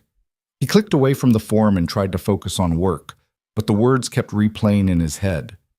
By lunch, 3 different people had approached him with pitying looks or thinly veiled accusations. His phone buzzed. Vivian. My office. Now, Sham. He took the elevator up, ignoring the stares from everyone he passed. Vivian's assistant waved him through without a word. Inside the office, Vivian stood at her window, her back rigid. I've seen the forum, she said without turning around. HR is handling it. Handling it how? Taking down the thread, identifying who started it, probably firing them. Now she turned, and her expression was cold fury. No one gets to talk about you that way. Or Lily. Well, Moki oye paskaise. Vivian, you can't fire someone for posting a photo. I can fire them for harassment and creating a hostile work environment, which is exactly what this is. She moved to her desk, pulling up something on her computer. I've already identified the source, Derek Chambers in market analysis. He's been gunning for your position for months. This was his play to discredit you. Ethan's head was spinning. You're going to fire him? I'm going to destroy him. Vivian's voice was ice. His career in this industry will be over by noon. Stop. Ethan held up a hand. Just stop. This is exactly what they want. Proof that you're playing favorites, that I have special treatment. If you fire him, it proves everything they're saying. I don't care what they're saying. Well, I do. And Lily does. Someone at her school saw that photo, and now she's being asked questions by other parents about whether her dad is dating someone for money. Ethan's voice cracked slightly. She's 8 years old, Vivian. She shouldn't have to deal with this. Vivian's expression shifted, the cold fury melting into something else. What did she say when they asked her? What? So, yeah, She said you were her friend and people were being mean because they don't understand friendship. Ethan sank into a chair. She defended you. An 8-year-old defended you against adults who should know better. Silence filled the office. Through the glass walls, Ethan could see people working, making calls, living their normal lives while his was imploding. Maybe we should stop, Vivian said quietly. The lunches, the time together. Maybe everyone's right, and this is inappropriate. Why call it? Is that what you want? I want to stop hurting you. And Lily. Ethan looked at her, really looked at her. Vivian stood there in her perfect suit with her perfect posture, and she looked utterly lost. The problem isn't us spending time together, he said. The problem is people thinking they have a right to judge what we do. And if we stop now, we're telling them they're right. What's the alternative? We ignore them, we keep living our lives, and we let them think whatever they want because their opinions don't actually matter. Easy to say, harder to do when it affects your daughter. Lily's tougher than you think. She's dealt with worse than gossip. Ethan stood. But this has to be your call. If you want distance, I'll respect that. If you want to keep being friends, I'm still here, but you need to decide what you can actually handle, not what you think you should do. Vivian stared at him for a long moment. How are you always so calm about everything? I'm not calm. I'm exhausted. There's a difference. A small smile flickered across her face, then disappeared. Give me time to think. Ethan left her office feeling hollowed out. The rest of the day crawled by. People whispered when he passed. Someone in the break room went silent when he walked in. He ate lunch at his desk and tried to pretend he didn't care. At 6:30, he went home to Lily. She was doing homework at the kitchen table. Steve the cactus sitting beside her notebook, like a study buddy. Marcus's mom asked me weird questions today, Lily said without looking up from her math problems. Ethan's chest tightened. What kind of questions? She asked if Miss Vivian gives you money. I said no, you have a job. Then she asked if you were going to marry her. I said probably not because you just met. Lily finally looked up. Are people being weird because Miss Vivian is rich? Yeah, honey, something like that. That's stupid. She's nice. Who cares if she has money? A lot of people, apparently. Lily frowned, then went back to her homework. Well, they're wrong. And I told Marcus's mom she was wrong too. Ethan felt a rush of love for his daughter so intense it hurt. You're pretty great, you know that? I know, I get it from you. They spent the evening like normal. Dinner, homework check, reading time. But when Ethan tucked Lily into bed, she grabbed his hand. Are you okay, Daddy? Yeah, Lil. I'm okay. You look sad. You do the face. What face? The face you did after Mommy died, when you thought I wasn't looking. Her eyes were too knowing for 8 years old. I don't like when you do that face. Ethan sat on the edge of her bed. Sometimes grown-ups have to deal with complicated things. But I promise I'm okay. And Miss Vivian is okay. And you're definitely okay. That's what matters. Is Miss Vivian sad too? Probably. Then we should do something nice for her, so she knows we're still her friends even when people are being mean. The simplicity of childhood logic. If someone's sad, do something nice. If someone's your friend, show them. No complexity, no second guessing, just straightforward kindness. What do you think we should do? Ethan asked. I don't know yet, but I'll think of something. Lily yawned. Maybe we can introduce her to Mrs. Chen. Mrs. Chen makes everyone feel better. Ethan kissed her forehead. Go to sleep, kiddo. He was washing dishes when his phone buzzed. Vivian. I've decided. Then, I'm not stopping. If people want to judge me, they can judge me. I'm tired of living according to other people's rules. Ethan typed back. You sure? No, but I'm doing it anyway. Okay, what changed your mind? There was a long pause. Then, Lily defended me. A child I barely know stood up for me when no one else would. I'm not going to prove her wrong by being a coward. Ethan smiled despite everything. She has that effect on people. Dinner this week? The three of us? Yeah, dinner sounds good. They made plans for Wednesday. Ethan went to bed that night feeling slightly less hollowed out. Tuesday morning, Vivian called an all-staff meeting. The entire company crammed into the main conference room, speculation running wild. Ethan stood in the back, trying to be invisible. Vivian took the podium looking like she was about to declare war, which, in a way, she was. I've seen what's been circulating on the internal forums, she began, her voice cutting through the murmurs. The photos, the comments, the speculation about my personal life and the personal life of one of our analysts. And I'm here to address it directly. The room went dead silent. The room went dead. Ethan Cole is my friend. We spend time together outside of work. His daughter is delightful, and I enjoy her company. These are facts, not scandals. Vivian's gaze swept across the crowd. What is a scandal is the behavior I've seen from employees who should know better. Harassment, gossip, cruel speculation about a man who has worked here longer than most of you and never once failed to deliver excellence. Someone in the crowd shifted uncomfortably. Ethan wanted to disappear through the floor. So here's what's going to happen, Vivian continued. Anyone caught spreading rumors, posting harassing content, or creating a hostile environment will be terminated. Immediately. No warnings, no second chances. I've tolerated a lot of things in this company, but I will not tolerate my employees tearing each other apart for entertainment. She paused, letting that sink in. Ethan Cole is one of the best analysts we have. He's also a single father who shows up every day and does his job despite circumstances that would break most people. If you have a problem with me being friends with him, that's your problem, not his, not mine. Her voice hardened. And if anyone has something to say about his daughter, you can address those comments directly to me. I promise you won't like the outcome. The meeting ended in stunned silence. People filtered out slowly, not making eye contact. Ethan stayed frozen in place until the room mostly emptied. Vivian found him by the door. Too much? You just threatened to fire half the company for gossiping about me. Only if they keep doing it, and they will keep doing it, so yes, probably half the company. Vivian, don't. She held up a hand. I should have done this weeks ago. I let people treat you poorly because I was treating you poorly. That ends now. You're making this a bigger thing than it needs to be. No, I'm making it exactly the thing it needs to be. People respect power.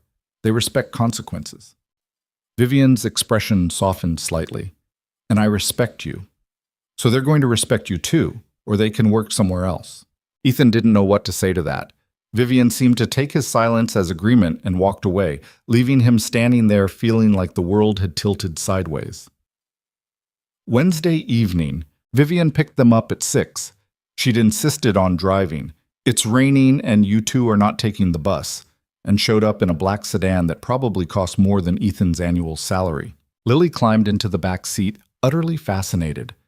This car is fancier than our apartment. Lily, Ethan warned. It's true, though. Vivian laughed. It's definitely fancier than my first 3 apartments combined. They went to a small Italian restaurant in Capitol Hill, the kind of place with red checkered tablecloths and candles and wine bottles. Vivian had called ahead, so we don't end up on someone's Instagram, and they were seated in a quiet corner booth. Lily ordered spaghetti and proceeded to tell Vivian everything she'd learned about octopuses that week. Apparently they could solve puzzles, squeeze through tiny spaces, and some species were venomous. They're basically underwater serial killers, Lily concluded cheerfully. That's a concerning takeaway, Ethan said, but accurate. Vivian was smiling, genuinely smiling, in a way Ethan had never seen at the office. Nature is terrifying when you actually look at it. Oh, exactly, Lily beamed at finding a kindred spirit. Everyone thinks the ocean is pretty, but it's actually full of things that want to eat you. I feel that way about board meetings. Lily giggled. The sound made something warm unfurl in Ethan's chest. This was good. This felt right in a way he couldn't quite explain. Halfway through dinner, Lily excused herself to the bathroom. The moment she was out of earshot, Vivian's expression shifted. I need to tell you something, she said quietly. The board is planning something. I don't know what yet, but I've heard whispers. They're looking for ammunition. Against you? Against both of us. They think you're a liability, or I'm a liability because of you. The logic isn't entirely clear. Vivian pushed food around her plate. I have people investigating, but it's making me nervous. Should I be worried? I don't know. Maybe. Probably. She looked up at him. They're digging into your background, your finances, Sarah's death. They're looking for anything they can use to paint you as someone taking advantage of me. Ethan's blood went cold. They're investigating Sarah's death? I'm sorry. I tried to stop it, but I don't control the board. There's nothing to find. She died in childbirth. It was a tragedy, not a conspiracy. I know that, but desperate people create narratives. Vivian reached across the table, stopping just short of taking his hand. I won't let them hurt you or Lily. I promise. You can't promise that. Watch me. Lily returned then, chattering about the fancy soap dispensers in the bathroom, and the conversation shifted back to safe territory. But Ethan couldn't shake the cold dread that had settled in his stomach. They drove home through rain-slicked streets. Lily fell asleep in the back seat, her head against the window. Vivian pulled up outside their building, but didn't immediately unlock the doors. I meant what I said, she told Ethan, about protecting you both. I know, but you can't fight the entire world, Vivian. Eventually, you have to choose your battles. She doesn't. I choose you and Lily. She said it simply, like it was obvious. You're the only real thing in my life right now. Everything else is performance. Ethan looked at her in the dim light of the car. You know this is complicated, right? Even if nothing romantic is happening, people will assume it is. Your board will use it against you. My colleagues already are. Let them. You say that now, Ethan. Vivian turned to face him fully. I have spent my entire life being what other people needed me to be. Cold, ruthless, efficient, and it made me successful and miserable in equal measure. For once, I want to be someone's friend just because I like them. Is that really so impossible? No, Ethan said softly. It's not impossible. It's just scary. Everything good is scary. They sat there for a moment, rain drumming on the roof. In the back seat, Lily snored softly. I should get her upstairs, Ethan said finally. Yeah, of course. Vivian unlocked the doors. Same time next week? Same time next week. Ethan carried Lily upstairs. She'd gotten too big for this, but was still small enough that he could manage. He tucked her into bed fully clothed, too tired to fight with pajamas. She'd survive one night sleeping in her clothes. His phone buzzed as he was brushing his teeth. Unknown number. He almost ignored it, then something made him check. The message was a photo. Ethan and Vivian in the car, taken through the rain-streaked window. The angle suggested someone had been waiting outside his building. Below the photo, how much is she paying you to play house? Ethan's hands started shaking. Someone was following them, watching them, documenting their friendship like it was evidence of a crime. He immediately called Vivian. She answered on the first ring. Someone photographed us, he said without preamble. Outside my building. They sent it to me. Silence. Then, forward it to me. Now. Vivian, forward it. I'm calling my head of security. This is escalating. This has been escalated. They're targeting you specifically because they think you're my weakness. Her voice was tight with controlled fury. Send me the photo. I'm handling this. Ethan sent it, then sat on his bed with his head in his hands. This was spiraling. A month ago, his biggest problem was impossible deadlines. Now he had anonymous harassers photographing him outside his home. His phone rang. Vivian again. My security team is on it, she said. They'll trace the number. And I'm getting you a security detail. Absolutely not. Ethan, no. I'm not having armed guards follow me and Lily around Seattle.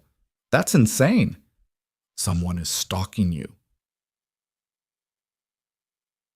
Someone sent one creepy text that's not the same as stalking. It's not just the text. Vivian's voice dropped. I got one too, 3 days ago.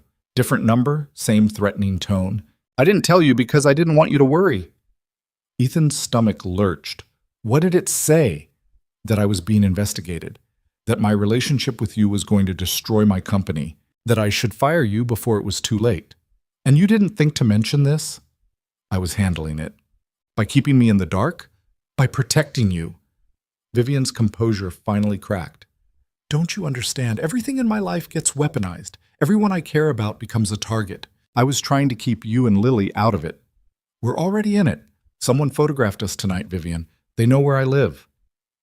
The line went quiet. Ethan could hear Vivian breathing, trying to calm herself. Okay, she said finally. New plan. My security team handles the investigation quietly. No detail following you around. But you install security cameras at your building entrance. And you tell me immediately if anything else happens. Deal? Deal.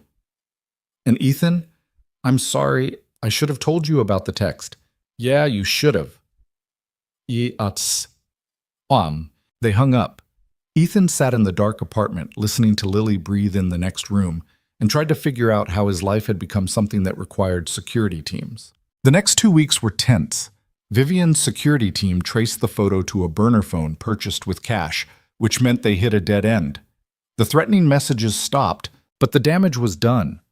Ethan found himself looking over his shoulder constantly, checking to see if anyone was watching. At work, the atmosphere was toxic. People had stopped openly gossiping after Vivian's threat, but Ethan could feel the judgment. He ate lunch alone. He avoided the break room. He left exactly at 6:30 and didn't look back. Lily noticed something was wrong. She asked fewer questions about Vivian, stopped suggesting they invite her places. One night she asked, Did Miss Vivian stop being our friend? No, honey, she's still our friend. Then why don't we see her anymore? Oh, We're just taking a break, letting things calm down. That's what Marcus's parents said before they got divorced. Lily, I'm just saying, taking breaks usually means stopping forever. She wasn't wrong. Ethan and Vivian had barely spoken outside of work in 2 weeks. Their text conversations were stilted and brief. The easy comfort they'd found felt like it belonged to different people. Friday afternoon, Ethan was packing up his desk when his phone rang. Vivian's assistant. Mr. Cole, Ms. Sinclair needs to see you. It's urgent. Ethan's stomach dropped. He took the elevator up, prepared for bad news. Vivian's office was dark except for the city lights through the windows. She stood at the glass, silhouetted, her shoulders tense. They found something, she said without turning around. The board's investigation. They found something they're planning to use against you. What? There's nothing to find. They're claiming you have a financial motive, that Sarah's death left you with substantial medical debt, that you're drowning financially and I'm bailing you out. Vivian finally turned. They have evidence of money transfers from my personal account to yours. What transfers? You've never given me money. Look, I know that, you know that, but someone fabricated records. Very good fabrications. Vivian's expression was harder than he'd ever seen it. They're presenting it to the board Monday morning. If I can't prove it's fake by then, they're forcing me to fire you, or they'll remove me as CEO and fire you anyway. Ethan felt the walls closing in. This is insane. Walls. Why would they go to this much trouble? Boki. Because they want me gone and they've decided you're the leverage. Vivian moved to her desk, pulling up documents on her computer. The good news is my forensic accountant thinks he can prove the records are fabricated. The bad news is he needs time we don't have. So what do? We fight, or Vivian hesitated, or you resign voluntarily, citing personal reasons. That removes their ammunition. You want me to quit? I want you safe and employed somewhere else where no one is trying to destroy your life. Ethan stared at her. After everything, the friendship, the support, the promises to protect each other, she was asking him to walk away. If I leave, they win, he said slowly. If you stay, they destroy you, and probably Lily in the crossfire. So I'm supposed to just run? You're supposed to survive. Vivian's voice cracked. I can't protect you from this, Ethan. I thought I could, but I was wrong. These people are more ruthless than I anticipated. Then we're both in trouble, because I'm not running. Don't be stupid. I'm not being stupid. I'm refusing to let corporate politics force me out of a job I earned. A job I'm good at. Ethan stepped closer. You told me you were done living by other people's rules. Apparently that only applies when it's convenient. That's not fair. None of this is fair. But if I leave now, what message does that send? That they were right? That I was using you? He shook his head. No. We fight this together or we both lose. Vivian looked at him for a long moment, something shifting in her expression. You're sure? I'm terrified, but I'm sure. Okay. She straightened her shoulders, the warrior returning. You or... She stopped. Then we fight. They spent the weekend building their defense. Vivian's forensic accountant worked around the clock, tracing the fake transfers back to their source. By Sunday evening, they had a trail leading to Derek Chambers, the same analyst who'd posted the original photo. He's working with someone on the board, Vivian said, staring at the evidence spread across her dining room table. Ethan had come over at noon, and they'd been at it for hours, surviving on coffee and takeout. That's the only way he'd have access to this level of falsified documentation. Can you prove it? Not yet, but I'm close. Ethan rubbed his eyes. This is exhausting. Welcome to corporate warfare. Vivian poured more coffee. This is what I deal with constantly, except usually I'm not this personally invested. Lucky you. She smiled, tired but genuine. I've missed this. Us working together. We work together every day. Not like this. This feels like partnership. Vivian sat back studying him. I meant what I said before, about you and Lily being the only real thing in my life. I know. Wow. So coin. Do you? Because I feel like I keep pushing you away trying to protect you, and that's probably hurting you more than helping. Ethan thought about Lily asking if Vivian had stopped being their friend, about the distance that had crept between them over the last 2 weeks. It did hurt, he admitted. But I understand why you did it. Doesn't make it right. No, but we're both still learning how to do this. They worked until midnight, finally assembling a case strong enough to present Monday morning. Ethan called Mrs. Chen to check on Lily. She'd offered to keep her overnight when she heard about the crisis, and confirmed everything was fine. Your girl is worried about you, Mrs. Chen said. She asks every hour if you're okay. Tell her I'm fine. Tell her I'll see her tomorrow. When he hung up, Vivian was watching him. She's scared. She's always scared when I work late. Residual trauma from when Sarah died. Ethan felt the familiar ache in his chest. She was 4 when it happened. Young enough that her concept of death was basically, Mommy went away and didn't come back. Now, whenever I'm gone too long, she worries I won't come back either. That's heartbreaking. That's life after loss. You carry it forever. Vivian looked like she wanted to say something, then changed her mind. Instead, she stood and grabbed her coat. Come on, I'm driving you home. You don't have to. I know, I'm doing it anyway. The drive was quiet. Seattle at midnight was surprisingly beautiful. Streets mostly empty, lights reflecting off wet pavement, the city feeling almost peaceful. Vivian pulled up outside Ethan's building, and this time she didn't immediately unlock the doors. Whatever happens tomorrow, she said, thank you for not running when I gave you the chance. Thank you for not making me. They sat there for a moment. Then Vivian reached over and squeezed his hand once. Brief, awkward, but genuine. Get some sleep, she said. Tomorrow's going to be brutal. She was right. Monday morning felt like walking to an execution. The board meeting was scheduled for 10 a.m. Ethan arrived at 9, met Vivian in her office, and they reviewed their evidence one final time. Ready? She asked. Absolutely not. Good. Me neither. They walked to the boardroom together. 12 board members sat waiting, their expressions ranging from hostile to coldly neutral. Gregory Thornton led the charge.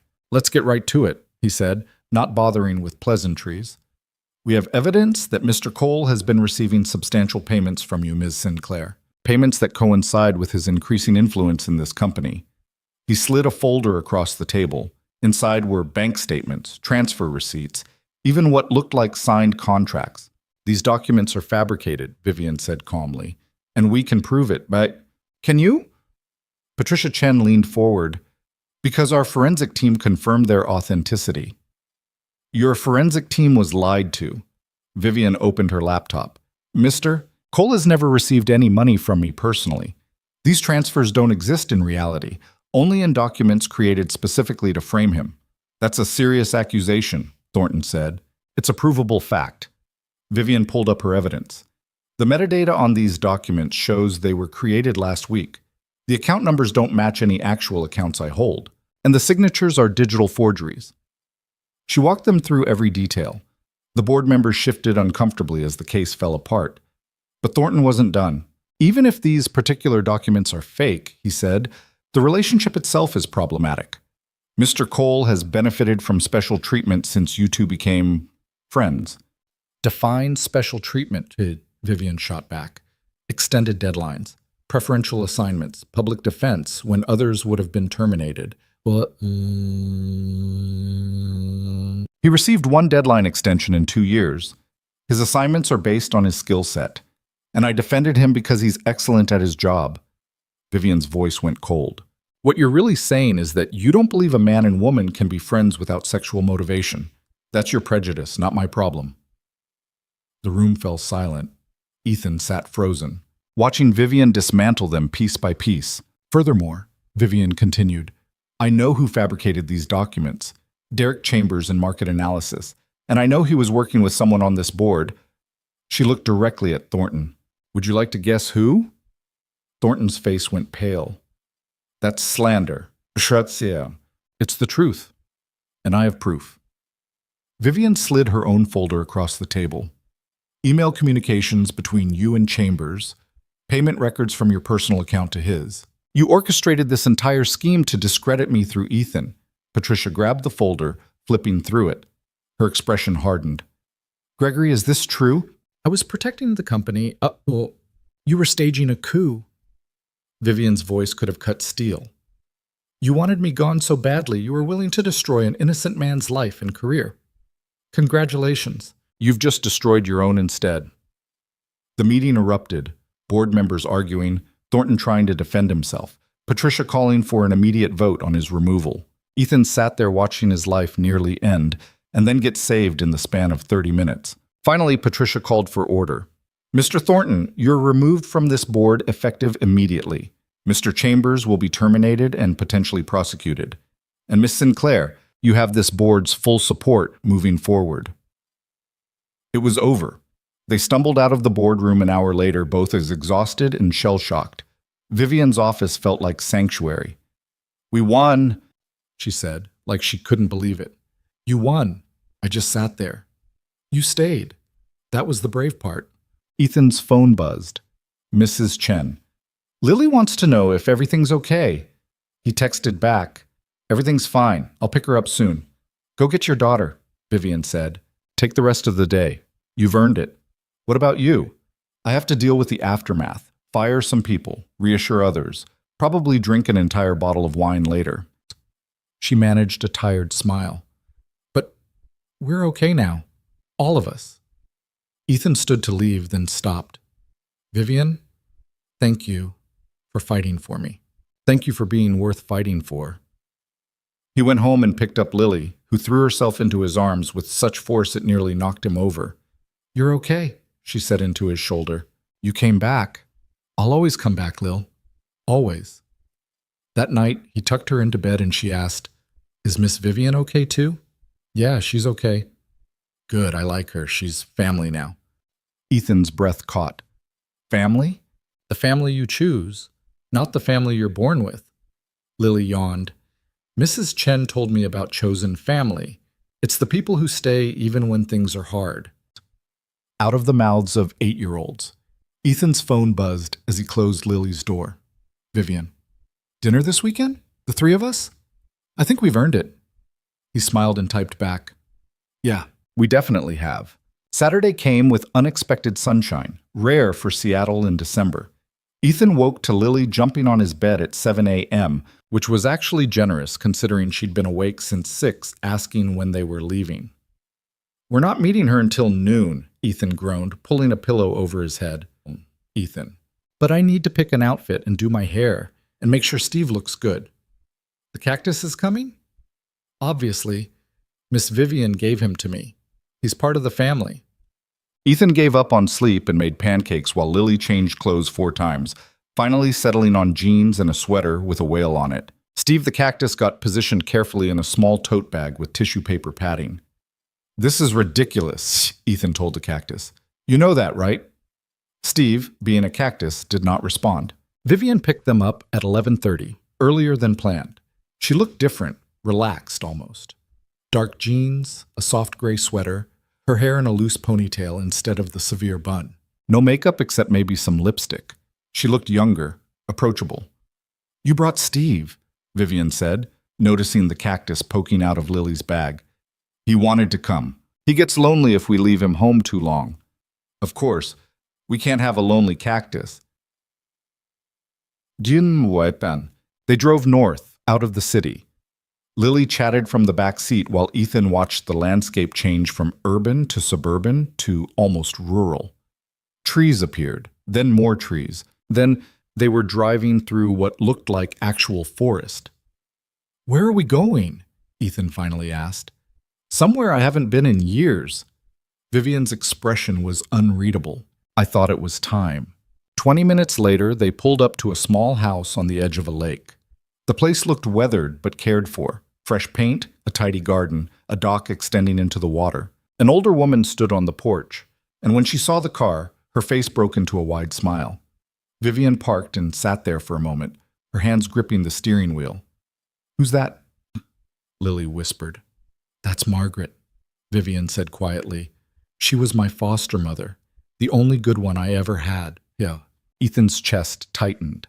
Vivian had brought them to meet her family, the woman who'd actually cared for her when no one else did.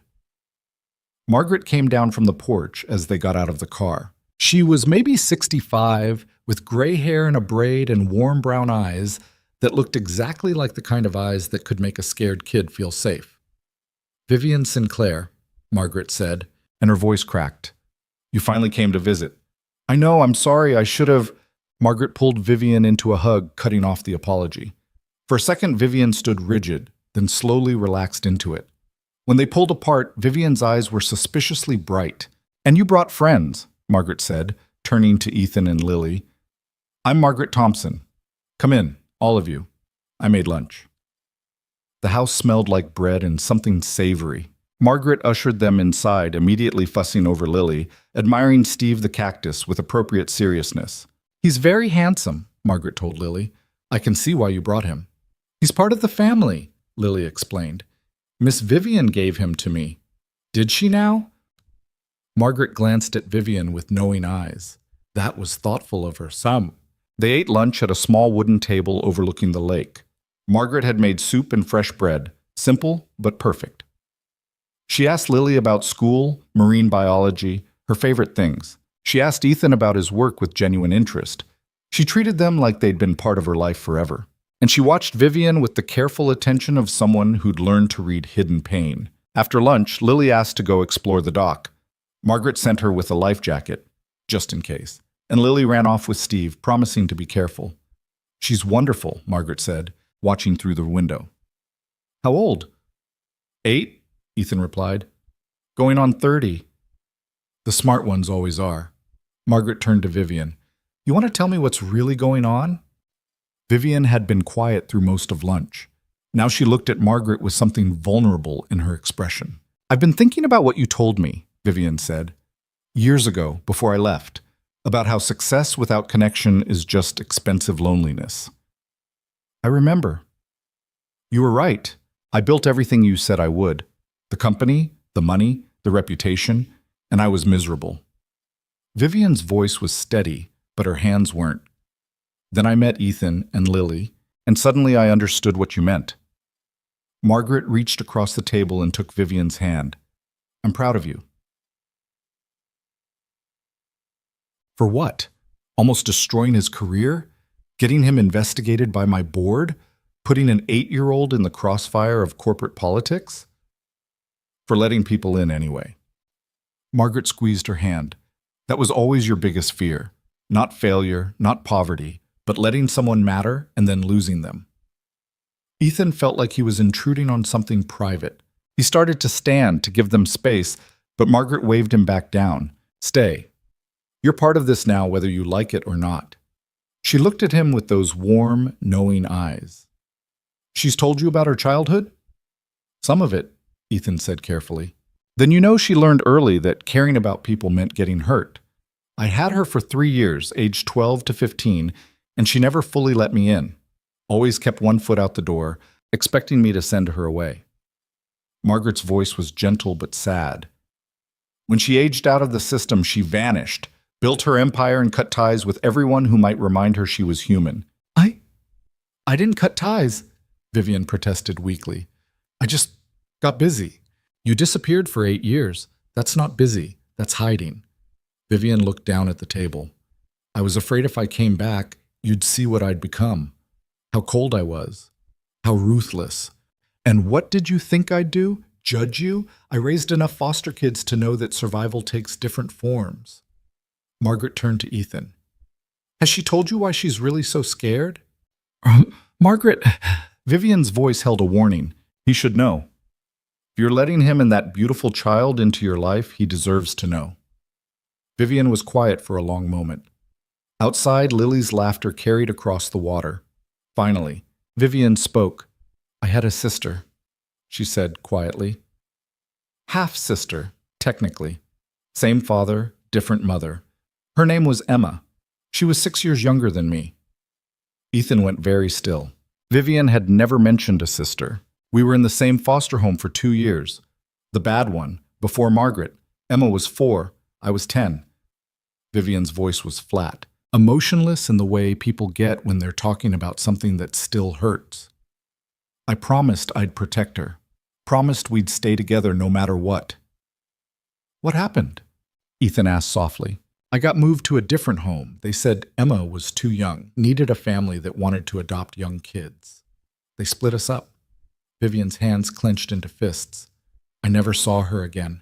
I tried to find her once I had money and resources, but she'd been adopted under a different name. Sealed records. She could be anywhere. Margaret's eyes were wet. You were 10 years old, Vivian. You couldn't have stopped them. I promised her. I told her I'd keep her safe, and I couldn't. Vivian looked at Ethan. That's why I don't let people in. Because every time I've cared about someone, they've been taken away. My mother abandoned me. Emma was ripped from my life. Every foster home ended eventually. The only person I could count on was myself. Ethan understood now. The walls, the coldness, the fear of connection, it all came back to a 10-year-old girl who'd lost her sister and learned that love meant loss. Lily reminds me of her, Vivian said quietly. Emma loved science too. She wanted to be an astronaut. She had this way of explaining things that made everything sound magical.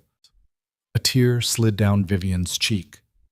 When Lily talks about octopuses, I see Emma talking about stars. The room was silent except for the sound of water lapping against the dock outside. You're not going to lose them, Margaret said firmly. Not if you stop expecting it to happen. How can you know that? I can't, but that's what trust is, believing anyway. They sat there in the quiet house, 3 people carrying different versions of loss. Outside, Lily was showing Steve the cactus something in the water, narrating discoveries to a plant that couldn't hear her. Margaret stood and started clearing dishes. Ethan, help me in the kitchen. Vivian, go spend time with that child before she tries to swim with the cactus. Ethan followed Margaret into the small kitchen. She handed him a dish towel without asking, comfortable with the silence. They washed and dried in a rhythm that felt oddly familiar. She's in love with you, Margaret said conversationally. Ethan nearly dropped the plate he was holding. What? Vivian, she's in love with you. She doesn't know it yet, but she is. We're friends, that's all. Right now, maybe, but love doesn't always announce itself with trumpets. Margaret scrubbed a pot with more force than necessary. I've known that girl for 20 years. I've never seen her look at anyone the way she looks at you and Lily. Like you're both precious and terrifying in equal measure. You're reading too much into this. Am I? Margaret handed him the pot. She brought you here. To meet me. She's never brought anyone here. Not business partners, not friends. Certainly not whatever other relationships she's had over the years. Just you and your daughter. Ethan didn't have a response to that. He dried the pot carefully, buying time. I'm not saying you have to do anything with that information, Margaret continued. I'm just saying pay attention, because Vivian doesn't know how to ask for what she needs. She only knows how to survive. I'm not in a position to offer her anything. I'm a single father barely holding his life together. She's a billionaire CEO. Money doesn't matter when you're lonely, and she's been lonely her whole life. Margaret fixed him with a look that reminded him of Lily at her most serious. Don't let the practical stuff stop you from seeing what's real. They finished the dishes in silence. Through the window, Ethan watched Vivian sitting on the dock next to Lily, both of them watching the water. Lily was talking, always talking, and Vivian was listening with complete attention. The afternoon sun caught Vivian's hair, turned it golden. She looked peaceful in a way Ethan had never seen at work. She looked happy. His chest did something complicated. They stayed until late afternoon. Margaret fed them cookies she'd baked that morning and told stories about 12-year-old Vivian, who'd been too smart for her own good and too scared to trust anyone. She used to sneak into my room at night, Margaret said. Just stand in the doorway, checking I was still there. It took 6 months before she believed I wasn't going to disappear. I was not that pathetic, Vivian protested. You were that hurt. Different thing. When it was time to leave, Margaret pulled Vivian aside. Ethan couldn't hear what she said, but Vivian nodded and hugged her tight. Margaret said something that made Vivian laugh through tears. Come back soon, Margaret told them all. And bring that cactus. He's good people. The drive back to Seattle was quiet. Lily fell asleep almost immediately, exhausted from exploring. Ethan watched the landscape change from rural back to urban. Thank you for bringing us, he said softly. Thank you for coming. Vivian kept her eyes on the road. I wasn't sure I could face her alone. It's been too long. She's not angry. She's just happy you're back. I know. That's what makes it worse. She should be angry. I abandoned her. You survived. That's not abandonment. Vivian glanced at him, something unreadable in her expression. You're very good at that. At what? Reframing people's worst moments as something forgivable. Maybe I'm just good at recognizing survival when I see it. They drove through the city as dusk settled, streetlights flickering on, Seattle transforming into its evening self. Vivian pulled up outside Ethan's building but didn't unlock the doors immediately. Can I ask you something? She said. Yeah. Do you ever regret it? Meeting me? Do you? Getting dragged into all this corporate drama? Ethan thought about the last 2 months. The stress, the investigations, the threatened career, the anonymous messages. Then he thought about Lily calling Vivian family, about Vivian slowly becoming more human, more real, about not feeling quite so alone in the world. No, he said honestly, I don't regret it. Even though I've made your life significantly more complicated, you've also made it significantly less lonely. That's worth something, Sasi. Vivian smiled, soft and genuine. Margaret said something to me before we left. What? She said I should stop waiting for the other shoe to drop, that not every good thing ends in loss. Vivian looked at Lily sleeping in the back seat. I'm trying to believe her. Good, because I'm not going anywhere. You can't promise that. Neither can you, but we're both still here. In the back seat, Lily stirred and mumbled something about jellyfish. Ethan smiled. I should get her inside before she wakes up and wants to tell you 17 more octopus facts. I like the octopus facts. That's because you haven't heard all of them yet. There are hundreds. Vivian laughed. Ethan grabbed Lily carefully, cradling her against his shoulder. She was getting too big for this, but he wasn't ready to stop carrying her yet. Same time next week? Vivian asked. Same time next week. The next few weeks settled into a new rhythm. Dinners every Wednesday. Weekend outings when Vivian wasn't drowning in work. Sunday morning coffee runs where Lily dragged both adults to the library afterward and made them sit through her choosing books. At work, things improved. The board had restructured after Thornton's removal, bringing in new members who actually seemed to respect Vivian. Derek Chambers was fired and facing fraud charges. The office gossip died down as people realized Ethan wasn't going anywhere. He got a promotion, senior lead analyst, with a salary increase that meant he could finally afford to move to a slightly larger apartment. "You earned this," Vivian told him when she presented the promotion letter. "This has nothing to do with our friendship. Your work is exceptional. People will say otherwise. Let them. I've stopped caring what people say." Christmas came. Ethan had never been great at Christmas since Sarah died. It felt too much like performing happiness for Lily's sake. But this year felt different. Lily made Vivian a card decorated with drawings of sea creatures. Inside, she'd written in her careful 8-year-old handwriting, "Thank you for being our family. Love, Lily and Steve." Vivian opened it Christmas Eve when she came by with presents. Too many presents, including a massive marine biology book for Lily that probably cost more than Ethan's rent. "This is too much," Ethan protested. "It's really not." Vivian watched Lily tearing through the wrapping paper with pure joy. "I never had this growing up. Christmas was just another day in whatever foster home I was in. Let me enjoy this." So Ethan let her. They spent Christmas morning together, just the three of them. Vivian helped Lily assemble a model of the solar system. Ethan made breakfast. They watched bad Christmas movies and ate too much food, and for a few hours, the world felt simple. Lily fell asleep on the couch around 3 p.m., exhausted from excitement. Ethan covered her with a blanket and joined Vivian in the kitchen. "Thank you for today," Vivian said quietly. "I know I crashed your Christmas." "You didn't crash anything. You were invited. Still, I'm sure you had traditions, things you did with Sarah." Ethan leaned against the counter. "We did, but traditions change. Life changes. I'm learning to be okay with that." "Are you okay with it?" "What?" "Most days. Some days I still wake up and forget she's gone. Those days are harder." He looked at Vivian. "But having you around helps.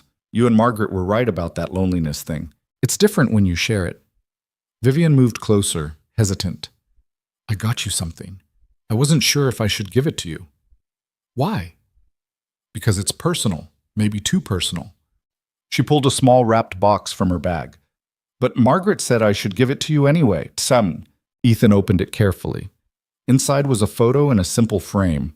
It was from the aquarium, the three of them in front of the jellyfish tank, Lily between them, all of them actually smiling. Not posed, not forced, just real. "I had security footage pulled," Vivian explained, "from their cameras. I know it's weird, but I wanted to remember that day, when things felt possible." Ethan stared at this photo. They looked like a family, a strange, unconventional family, but family nonetheless. "It's perfect," he said. "Thank you." They stood there in his tiny kitchen, close enough that Ethan could see the flecks of gray in Vivian's blue eyes. Something shifted in the air between them, not quite tension, but awareness. The recognition that they were standing on the edge of something neither of them had acknowledged yet. Vivian stepped back first. "I should go. Let you have the rest of your day." "You don't have to." "I know, but Lily's asleep and I don't want to—" She stopped. "I don't want to complicate things. Things are already complicated. They could get more complicated." Ethan understood what she wasn't saying. The line they'd been walking for months was getting harder to walk. Friend or something more? Professional or personal? Safe or terrifying? "Vivian, don't." She held up a hand. "Not yet. I'm not ready for not yet." "Okay." She left. Ethan stood in his kitchen holding the framed photo and wondering when exactly his life had become something that required navigating feelings he hadn't felt since Sarah died. New Year's Eve hit like a freight train. Vivian had a company party, mandatory attendance for senior staff, which now included Ethan. He'd never been to one before, always used Lily as an excuse to skip. This year, Margaret offered to take Lily for the night. "I want to see the ball drop," Margaret had said when she picked Lily up that afternoon. "And this little scientist can explain to me why time zones are a social construct." "I never said that," Lily protested. "But you were thinking it, Tom." So Ethan found himself in a tailored suit he'd bought specifically for this occasion, standing in a downtown hotel ballroom filled with people who probably earned triple his salary. Vivian was across the room holding court with investors and board members, looking stunning in a black dress that probably cost more than his car used to. She caught his eye and smiled. Just a small one, but it felt like a lifeline. That's the look of a man in trouble, Marcus said, appearing at Ethan's elbow with 2 glasses of champagne. Take it from someone who's been there. I'm not in trouble, I'm just tired. You're staring at our CEO like she hung the moon. That's not tired, that's something else. Ethan took the champagne. We're friends. Right, and I'm dating Jennifer Lawrence. Come on, man. Everyone can see it. See what? The way you look at each other. The way she lights up when you walk in a room. The way you defend her like she's worth going to war for. Marcus shrugged. You're not fooling anyone except maybe yourselves. It's complicated. It's always complicated. Doesn't make it less real. The party continued around them. Ethan made small talk with colleagues, avoided the people who still looked at him with suspicion, and tried not to watch Vivian too obviously. Around 11:30, she finally escaped the investors and found him on the balcony, where he'd retreated for air. Hiding? She asked. Strategically withdrawing. There's a difference. Tipus? Vivian leaned against the railing next to him. Below, Seattle sparkled with lights. Thank you for coming. I know these things aren't your favorite. They're not yours either. No, but they're necessary. She glanced at him. You look good in a suit. I should make you wear one more often. Please don't. I can't breathe in this thing. She laughed. They stood in comfortable silence, watching the city. Inside, someone announced 15 minutes until midnight. I need to tell you something, Vivian said suddenly. Ethan's stomach dropped. That sounds ominous. It's not. Maybe. I don't know. She turned to face him fully. Margaret called me yesterday. She said I was being a coward. About what? About you? About us? About the fact that I'm... Vivian stopped, took a breath. I care about you more than I should. More than is probably smart. And it terrifies me because everyone I've ever cared about has left or been taken away. Ethan's heart was pounding so hard he thought it might break through his ribs. Vivian, let me finish. Please. Her voice shook slightly. I don't know what this is between us. I don't know if it's friendship or something more, or just 2 lonely people finding comfort in each other. But I know that when I'm with you and Lily, I feel like a real person, not a CEO, not a billionaire, just Vivian. That's who I see, Ethan said quietly. Just Vivian, I'm not good at this. Vulnerability, honesty about feelings, any of it. I know, but you're doing it anyway. Inside, people started counting down. 10, 9, 8. I can't promise I won't mess this up, Vivian continued. I probably will. I'm broken in ways I'm still discovering. 7, 6, 5. We're all broken, Ethan said. That's not disqualifying. 4, 3, 2. So what do? Vivian asked. 1. We figure it out together. Inside, people cheered. Fireworks exploded over the water. And on the balcony, Ethan and Vivian stood looking at each other like they were both afraid to move, afraid to ruin whatever fragile thing was building between them. Happy New Year, Vivian said softly. Happy New Year. They went back inside separately, maintaining the careful distance they'd kept for months. But something had shifted. They both felt it. The next morning, Ethan picked up Lily from Margaret's house. His daughter took one look at his face and grinned. You like her, she announced. Who? Miss Vivian. You like her. Lily? It's okay, Daddy. I like her too, and Mommy would want you to be happy. Ethan's throat closed up. How do you know that? Because Mommy loved you, and people who love you want you to be happy even when they can't be there anymore. Lily grabbed his hand. That's what Mrs. Chen told me. She said Mommy is happy you're not sad all the time now.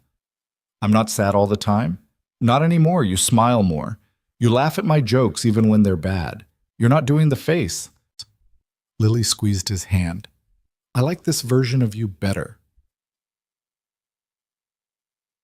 Margaret appeared in the doorway, clearly having heard everything. She gave Ethan a knowing look that said, I told you so, without saying anything at all.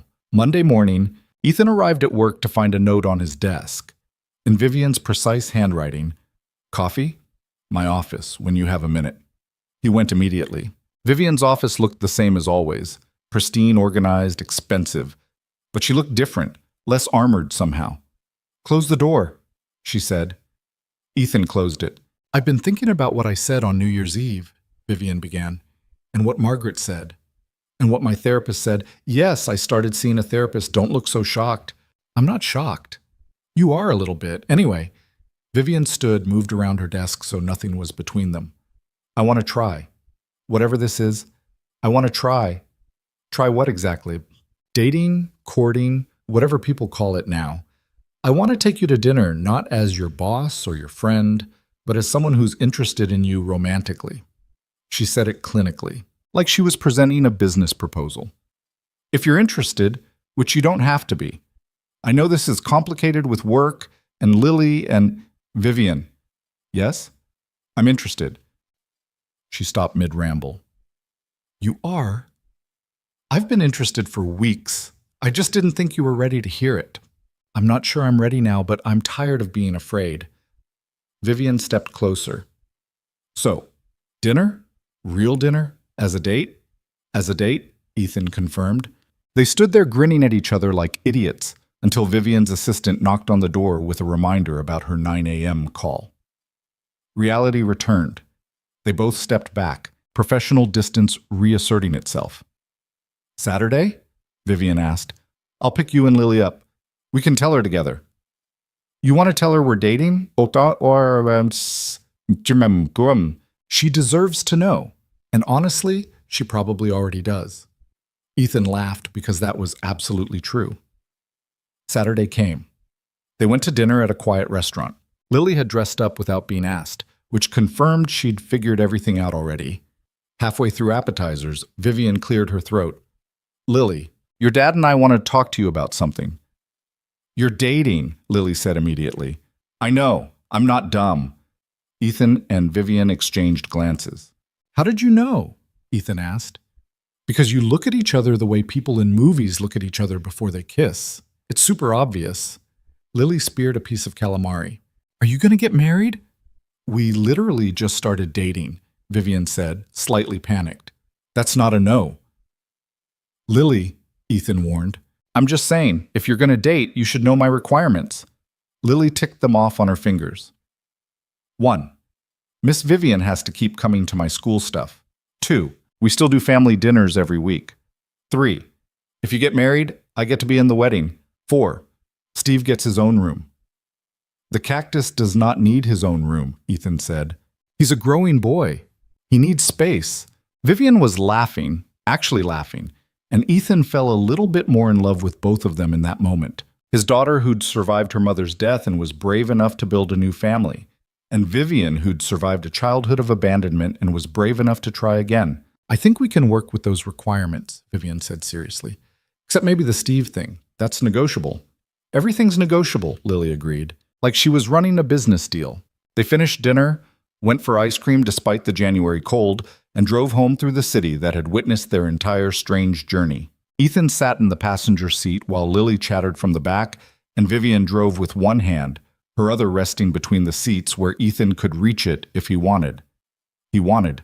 So he did, laced his fingers through hers, felt her grip tighten in response. "This is weird, right?"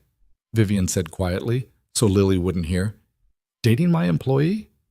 Completely weird. Also, HR is going to have a field day. I'll handle HR." "Of course you will." They pulled up outside his building. Lily was asleep again. She had a gift for falling asleep at the exact right moments to give adults privacy. "I'm scared," Vivian admitted. "I'm really scared this is going to fall apart."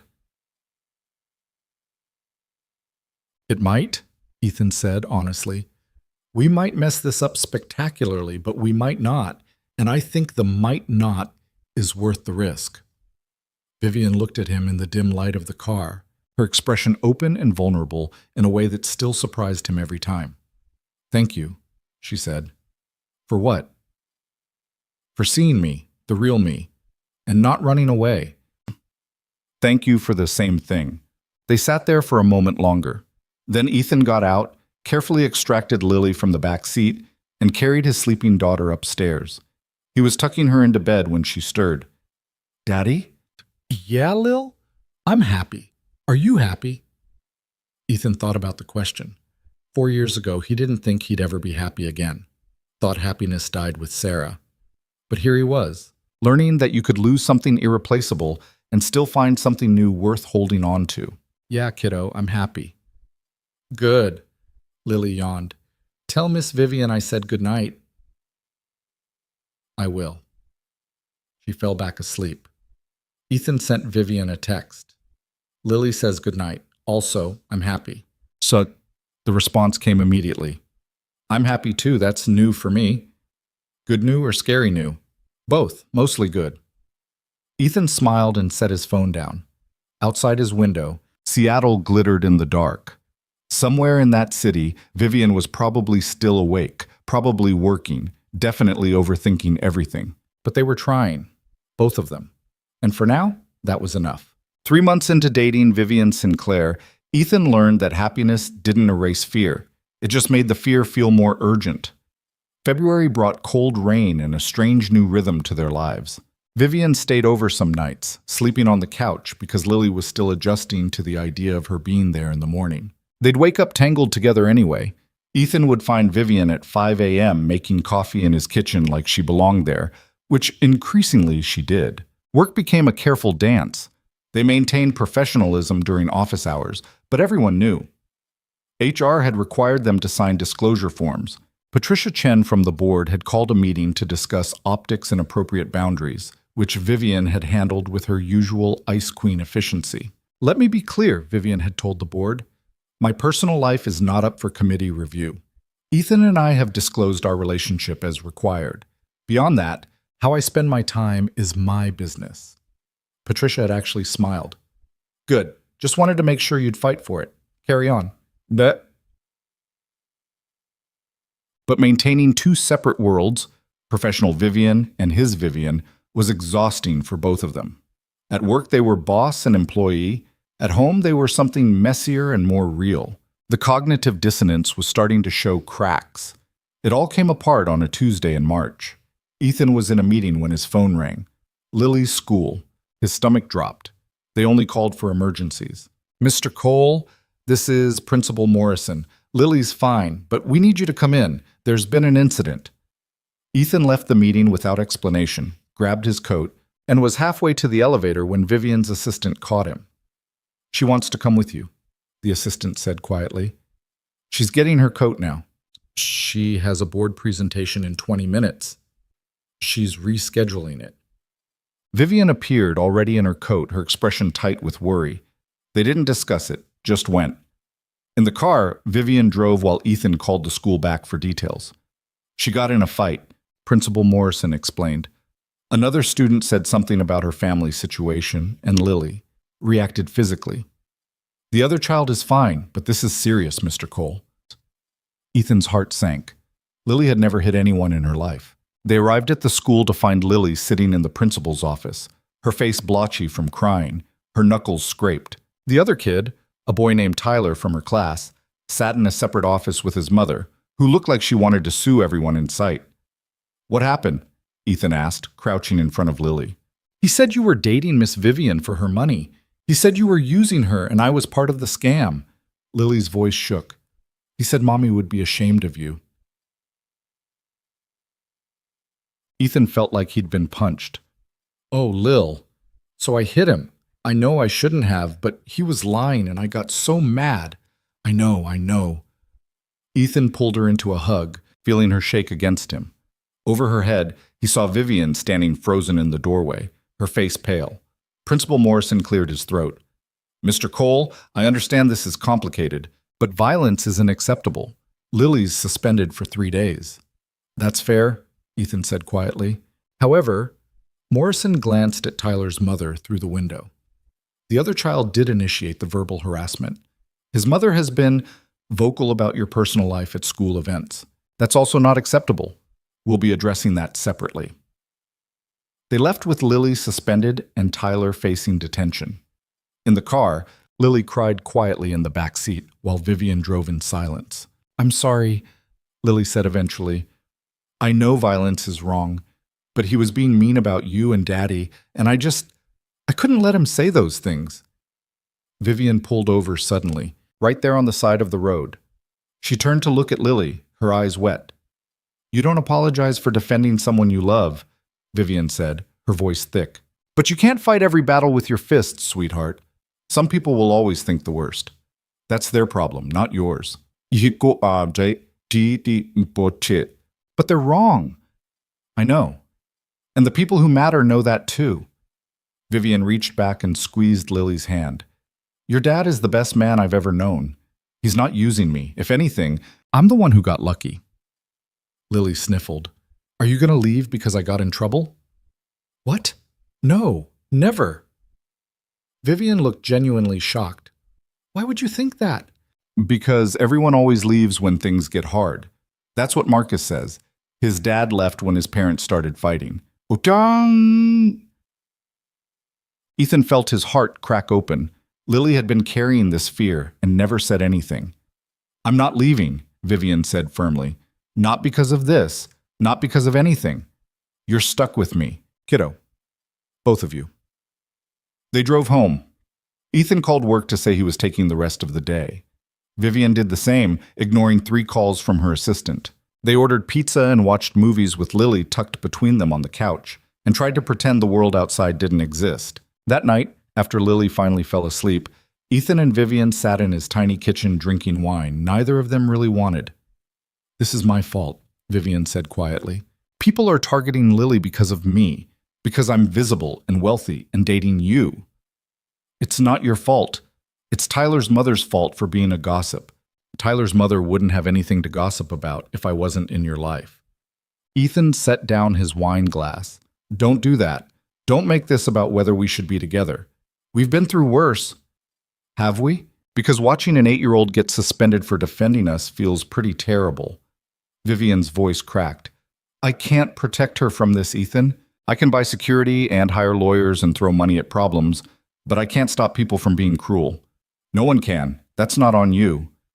It feels like it's on me." They sat in heavy silence. Outside, Seattle did its usual March thing. Rain against windows, wind rattling the frames, the city washing itself clean. "Margaret called me yesterday," Vivian said eventually. "She asked when I was going to stop waiting for everything to fall apart." "What did you tell her?" "That I'm trying, but then today happened and I'm right back to thinking everyone I care about gets hurt because of me." Ethan moved his chair closer, took her hand. "You know that's not rational, right? Lily got in a fight because she's passionate and protective. That's who she is. It would have happened eventually, regardless of you. You don't know that. I know she once told a kid at the library that his views on climate change were stupid and scientifically inaccurate. She's been a fighter since birth. You didn't cause that." Vivian managed a small smile. "She did say that? She was 6. The kid had cried. I had to apologize to 3 different parents." Ethan squeezed her hand. "My daughter's fierce. That's not a flaw. It's who she is. And right now, she's fierce about protecting us. I'm not going to punish her for that. You suspended her for 3 days. I'm teaching her there are consequences for violence, but I'm also proud of her for standing up for what matters." Ethan pulled Vivian closer. "Just like I'm proud of you for not running when things got hard. That's growth, Vivian. A year ago, you would have already pushed us away. I still might, but you haven't. That counts for something." They went to bed that night curled together on Ethan's too small couch, because neither of them wanted to be alone. Around 2 a.m., Lily appeared in the doorway. "I had a nightmare," she whispered. "Come here, kiddo." Ethan made space. Lily squeezed between them, and somehow all 3 of them fit on the couch that definitely wasn't meant for 3 people. "I dreamed you both left," Lily said quietly. "Like Mommy did, except this time you chose to go." "We're not leaving," Vivian said, stroking Lily's hair. "I promise you, we're not leaving." "You can't promise that. People always promise and then they leave anyway." "You're right. I can't promise forever because nobody can." Vivian's voice was steady despite the tears on her face. "But I can promise today and tomorrow, and every day I wake up, I'm going to choose to stay. That's the best anyone can do." Yeet. Lily thought about this. "That's what Daddy said about Mommy. that she didn't choose to leave. It just happened. Yeah, Ethan said softly. That's right. But you're choosing to stay. Every day, Vivian confirmed. Okay, Lily yawned. That's good enough. They fell asleep like that. 3 people on a couch meant for 2, uncomfortable and perfect. The next morning brought unexpected news. Vivian's phone rang at 7 a.m., Patricia Chen from the board. Turn on the news, Patricia said without preamble. Financial channel, now. Ethan found the remote. The headline made his blood run cold. Billionaire CEO Vivian Sinclair under investigation for fraud and embezzlement. What the hell? Vivian grabbed the phone. Patricia, what is this? Wait, someone leaked false documents to the press. Claims you've been embezzling company funds to support your boyfriend's lifestyle. It's Thornton. He's behind this. He got out on bail yesterday and apparently decided to go scorched earth. Ethan felt sick. This is because of me. This is because Gregory Thornton is a vindictive bastard, Patricia corrected. We're handling it. Legal is already drafting defamation suits. But Vivian, you need to come in. We need to make a statement. Vivian hung up. For a moment, she just stood there, staring at the TV where they were showing photos of her and Ethan together, dissecting their relationship, speculating about financial impropriety. I have to fix this, she said. How? I don't know, but I will. Vivian grabbed her bag. Stay here with Lily. Don't answer the door. Don't talk to reporters if they show up. Vivian, I mean it, Ethan. This is my mess.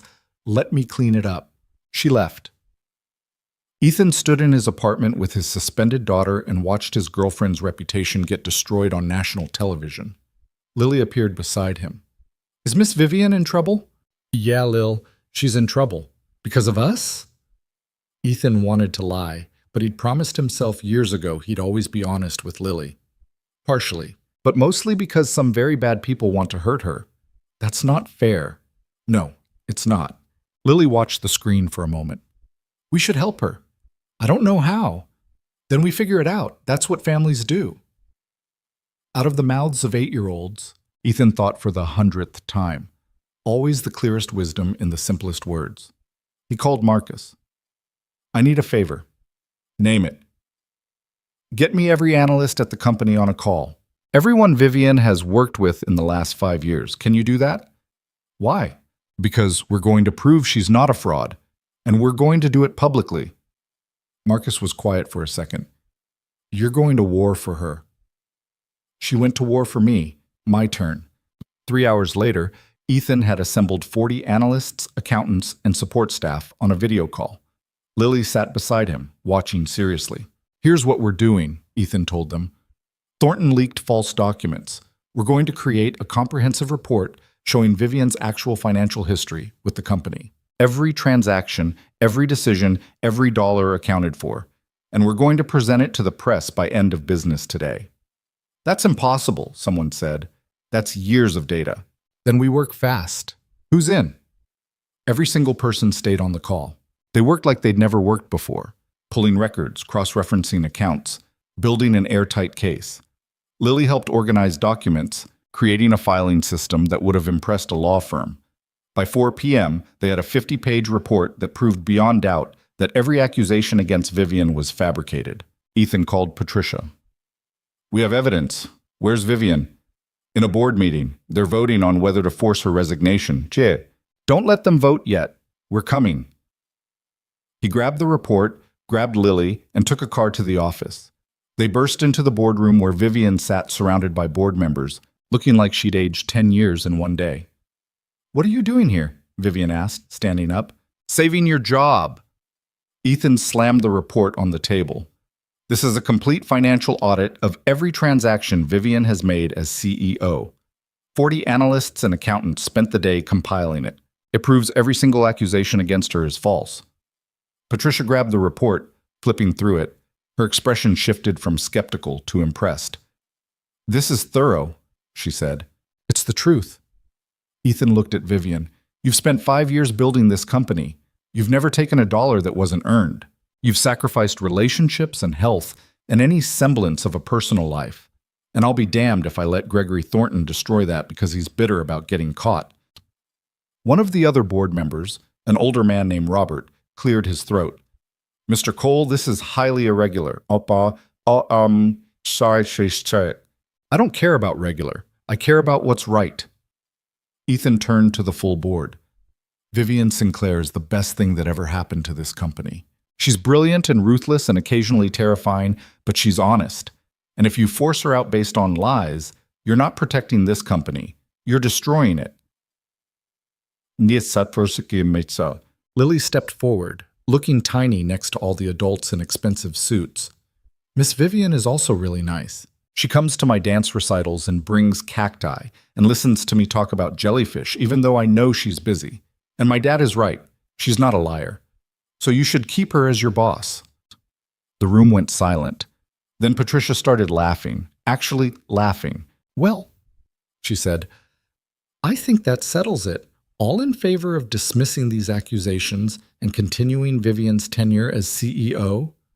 Every hand went up except Robert's, who looked like he'd been outmaneuvered by an 8-year-old, which he had. Motion carries, meeting adjourned. The board filtered out. Ethan stood there with Lily while Vivian remained frozen in her chair. You didn't have to do that, Vivian said finally. Yeah, I did. You've saved me multiple times. My turn. I could have handled it. I know, but you didn't have to. Ethan moved closer. That's what partnerships are. Sometimes you save each other. Vivian stood, and then she was hugging him, right there in the boardroom where anyone could see, professional distance abandoned. Lily joined the hug, squeezing both of them. Thank you, Vivian whispered. Both of you. You're welcome, but also you owe me, Lily said seriously. I skipped educational TV time for this. Vivian laughed through tears. Name your price. Aquarium trip, this weekend, with the good snacks. Deal. They left the office together. News crews were camped outside, but Patricia had already released a statement with the audit report attached. The story was already changing from billionaire CEO accused of fraud to false accusations against Sinclair thoroughly debunked. By the time they got home, Thornton had been rearrested for witness tampering and defamation.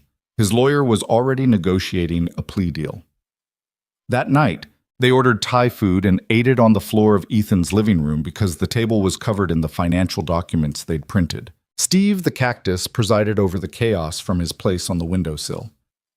I'm quitting, Vivian announced suddenly. Ethan nearly choked on his pad thai. What? Not the company. I'm stepping back from CEO, making myself chair of the board instead, hiring someone else to run operations. Why? Because I'm tired. Because I want a life. Because watching you and 40 other people drop everything to save me today made me realize I've been doing this alone for too long. Vivian looked at him. I want time. Real time. With you and Lily and even Margaret. I want to go to dance recitals without checking my phone every 5 minutes. I want to be present for the life I'm building instead of sacrificing it for a job. Are you sure? Ethan asked carefully. This company is everything to you. No, it was everything. Now it's just something I'm good at. There's a difference. Vivian reached for his hand. You and Lily are everything. The company can survive without me running it day to day. I'm not sure I can survive without you. Lily looked up from her spring rolls. Does this mean you'll be around more? A lot more. Good. You still need to learn about bioluminescence. We barely scratched the surface. They spent the evening like that, talking about futures instead of just surviving presents. Vivian explained her transition plan. Ethan suggested she talk to Margaret about it first, get her perspective. Lily insisted they needed to celebrate with a trip to the Science Museum. Around 10 p.m., Lily fell asleep on the couch. Ethan carried her to bed while Vivian cleaned up the takeout containers. When he came back, Vivian was standing at the window looking out at the city. I'm scared, she admitted. I've been CEO since I was 24. I don't know who I am without that. You're Vivian, the woman who brought a cactus to a dance recital, who learned jellyfish facts to make an 8-year-old happy, who fought tooth and nail to protect someone she cares about. Ethan came to stand beside her. The CEO thing is just what you do. It's not who you are. How do you always know the right thing to say? I don't. I just try to see you clearly and tell you what I see. Vivian turned to face him. I love you. I should have said it before, but I was scared. I'm still scared, but I love you. Ethan's breath caught. I love you too. Have for a while now. Even though I'm a disaster? Especially because you're a disaster. Perfect people are boring. They kissed there by the window, gentle and unhurried. When they pulled apart, Vivian was smiling. So what happens now? She asked. Now we figure out how to build a life together, messily and imperfectly. I'm good at messy and imperfect. I know, it's one of your best qualities. The next few months were a study in transition. Vivian stepped back from daily operations, hired a new CEO she trusted, and threw herself into the chair role, which required a fraction of the hours. She moved into a smaller condo closer to Ethan's place. She started showing up at Lily's school events, became friends with Margaret and Mrs. Chen, learned to cook exactly one meal, which she made every Tuesday with aggressive determination. Ethan got promoted again, this time to head of the analytics department. The gossip finally died down when people realized their relationship wasn't a scandal, just two people building something real. Lily thrived. Her suspension became a non-issue after the school implemented anti-bullying measures that should have existed all along. Tyler's mother issued a formal apology, which Lily accepted with the grace of someone twice her age. And Steve the cactus grew 3 inches, which Lily insisted was because he was happy. One Saturday in June, they drove out to Margaret's lake house. The weather was perfect, warm sun, clear water, everything green and alive. They spent the day swimming and eating Margaret's cooking and listening to Lily explain her latest marine biology obsession. That evening, after Lily had gone inside to help Margaret with dessert, Ethan and Vivian sat on the dock watching the sunset. I have something to tell you, Vivian said. Ethan's stomach dropped. That sounds ominous. It's not. It's good, I think. Vivian took a breath. I found Emma, my sister. Ethan turned to stare at her. What? My investigator finally tracked her down. She was adopted by a family in Portland, changed her name to Emma Richardson. She's 24 now, studying environmental science. Vivian's voice shook. I haven't contacted her yet. I wanted to tell you first. Are you going to? I want to, but I'm terrified. What if she doesn't remember me? What if she's angry I didn't find her sooner? What if... Vivian. Ethan took her hand. You were 10 years old when you lost her. That wasn't your fault. And if she's anything like you, she'll understand that. But what if she hates me? Then you'll handle it, with Margaret and me and Lily backing you up. He squeezed her hand. But I don't think she will. I think she's been looking for you too. Eepring. Vivian was quiet for a long moment. Will you come with me? When I meet her? If you want me there, I'll be there. I want you there. And Lily, and Margaret. I want... Vivian's voice broke. I want her to meet my family. Ethan pulled her close. Then that's what we'll do. They contacted Emma the next week. Her response came within hours. I've been looking for you for 6 years. Where have you been? They arranged to meet in Portland the following Saturday. The drive down felt endless. Vivian was so nervous she couldn't sit still, checking her phone every 30 seconds, practicing what to say. Just be yourself, Margaret advised from the back seat. That's all any of us can do. They met at a coffee shop downtown. Emma was already there when they arrived.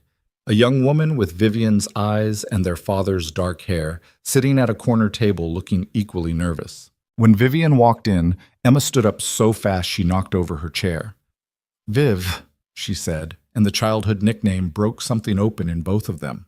They met in the middle of the coffee shop and just held each other, crying too hard to speak. Ethan stood back with Lily and Margaret, giving them space. Is that Miss Vivian's sister? Lily whispered. Yeah. She looks like her. They have the same sad eyes. Yeah. Not sad anymore, Ethan said, watching the two women finally pull apart, both of them talking too fast, laughing and crying simultaneously. Not anymore. They spent the whole day together. Emma met everyone, heard the whole story, shared her own. She'd been adopted by good people who'd loved her and given her a stable life, but she'd never forgotten her big sister who'd tried to protect her. I knew you'd find me eventually, Emma told Vivian. You promised you would. You never broke a promise. I broke this one. It took 20 years, But you found me. That's what matters. They made plans to stay in touch, weekly calls, monthly visits, making up for 2 decades of lost time. Emma wanted to know Lily, was fascinated by Margaret, treated Ethan like the brother-in-law he was maybe becoming. On the drive home, Vivian was quiet. Ethan let her process, knowing she needed time. Finally, she said, I spent my whole life afraid of losing people. It made me push everyone away. But today I got my sister back because I stopped being afraid long enough to look for her. Ah, that's growth, Margaret said from the back seat. It's terrifying. The best things usually are. July brought Lily's 9th birthday.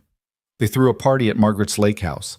Lily's friends, Mrs. Chen, Emma, who drove up from Portland, Marcus from work, even Patricia from the board, who brought an absurdly large telescope as a gift. Ethan watched Lily hold court, explaining constellations to anyone who would listen, Steve the cactus positioned nearby as her faithful companion. He watched Vivian helping Margaret bring out the cake, the two of them laughing about something. He watched Emma teaching kids how to skip stones. This was his family now, not the one he'd lost, but the one he'd built from the pieces. You did good, man, Marcus said, appearing beside him with 2 beers. Look at all this. I didn't do anything. It just kind of happened. That's not true. You chose this. Every day you chose to stay open instead of closing down. Marcus clinked his beer against Ethan's. That takes guts. Lily ran over, covered in cake frosting. Daddy, Miss Vivian says we can go stargazing later with the new telescope. That sounds perfect, Lil. And Emma's going to tell me about ocean conservation, and Margaret says we can come back next weekend for swimming. She paused to breathe. This is the best birthday ever. She ran off again, a hurricane of joy. Ethan felt Vivian's arm slip around his waist. Happy? She asked. Terrified and happy. Is that allowed? I think that's just called being alive. That night, after all the guests had left and Lily had finally crashed from sugar and excitement, Ethan and Vivian sat on the dock under the stars. The new telescope was set up, pointing at Jupiter. I have something to ask you, Vivian said. Okay. Move in with me. Officially, you and Lily. I know my place is small, but we could get something bigger. Something that's ours. All 3 of us. Ethan's heart was pounding. That's a big step. I know, but I'm ready. Are you? He thought about the last year, about everything they'd survived and built, about Lily asking when Miss Vivian was going to live with them for real instead of just sleeping on the couch sometimes. Yeah, he said. I'm ready. Vivian kissed him, soft and sure. Good, because Lily already picked out paint colors for her room. She has very specific opinions about marine-themed decor. Of course she does. They found a house in August. Not too big, not too small, with a yard for Lily and a home office for Vivian, and enough space that they weren't constantly tripping over each other. It had good light and old trees and a kitchen where all 3 of them could cook together. Moving day was chaos. Lily insisted on carrying Steve the cactus personally, refusing to let the movers touch him. Margaret supervised the furniture arrangement with the authority of a general. Emma drove up to help unpack. Mrs. Chen brought food because moving is hungry work. By evening, the house looked like a bomb had gone off in it. Boxes everywhere, furniture in wrong rooms, nothing where it belonged. This is a disaster, Ethan said, looking around. This is perfect, Vivian corrected. She was sitting on the floor, surrounded by boxes labeled kitchen stuff, her hair falling out of its ponytail, dust on her expensive jeans. She looked happy. Lily appeared from somewhere carrying Steve. I found the perfect spot for him. He can see the backyard and get morning sun. That sounds ideal, Vivian said seriously. Also, we need to get a dog. Absolutely not, Ethan said. We'll discuss it, Vivian said at the same time. Lily grinned, knowing she'd won. That night, they ate pizza on the floor of their new living room because the table wasn't assembled yet. They made a list of everything they needed to do: unpack, organize, figure out the weird smell coming from the hall closet. The list was overwhelming. We'll figure it out, Vivian said. One day at a time. One day at a time, Ethan agreed. Lily fell asleep between them, full and content. They carried her to her new room, still mostly empty except for her bed and Steve on the windowsill, and tucked her in. I can't believe this is our house, Vivian whispered in the hallway. I can't believe you wanted this. A year ago, you were the Ice Queen CEO who ate underperforming analysts for breakfast. I was never that bad. You were exactly that bad. Vivian smiled. Fair, but I'm better now. You are. We all are. Yes. They spent the next hour unpacking essentials, toothbrushes, coffee maker, sheets for their bed.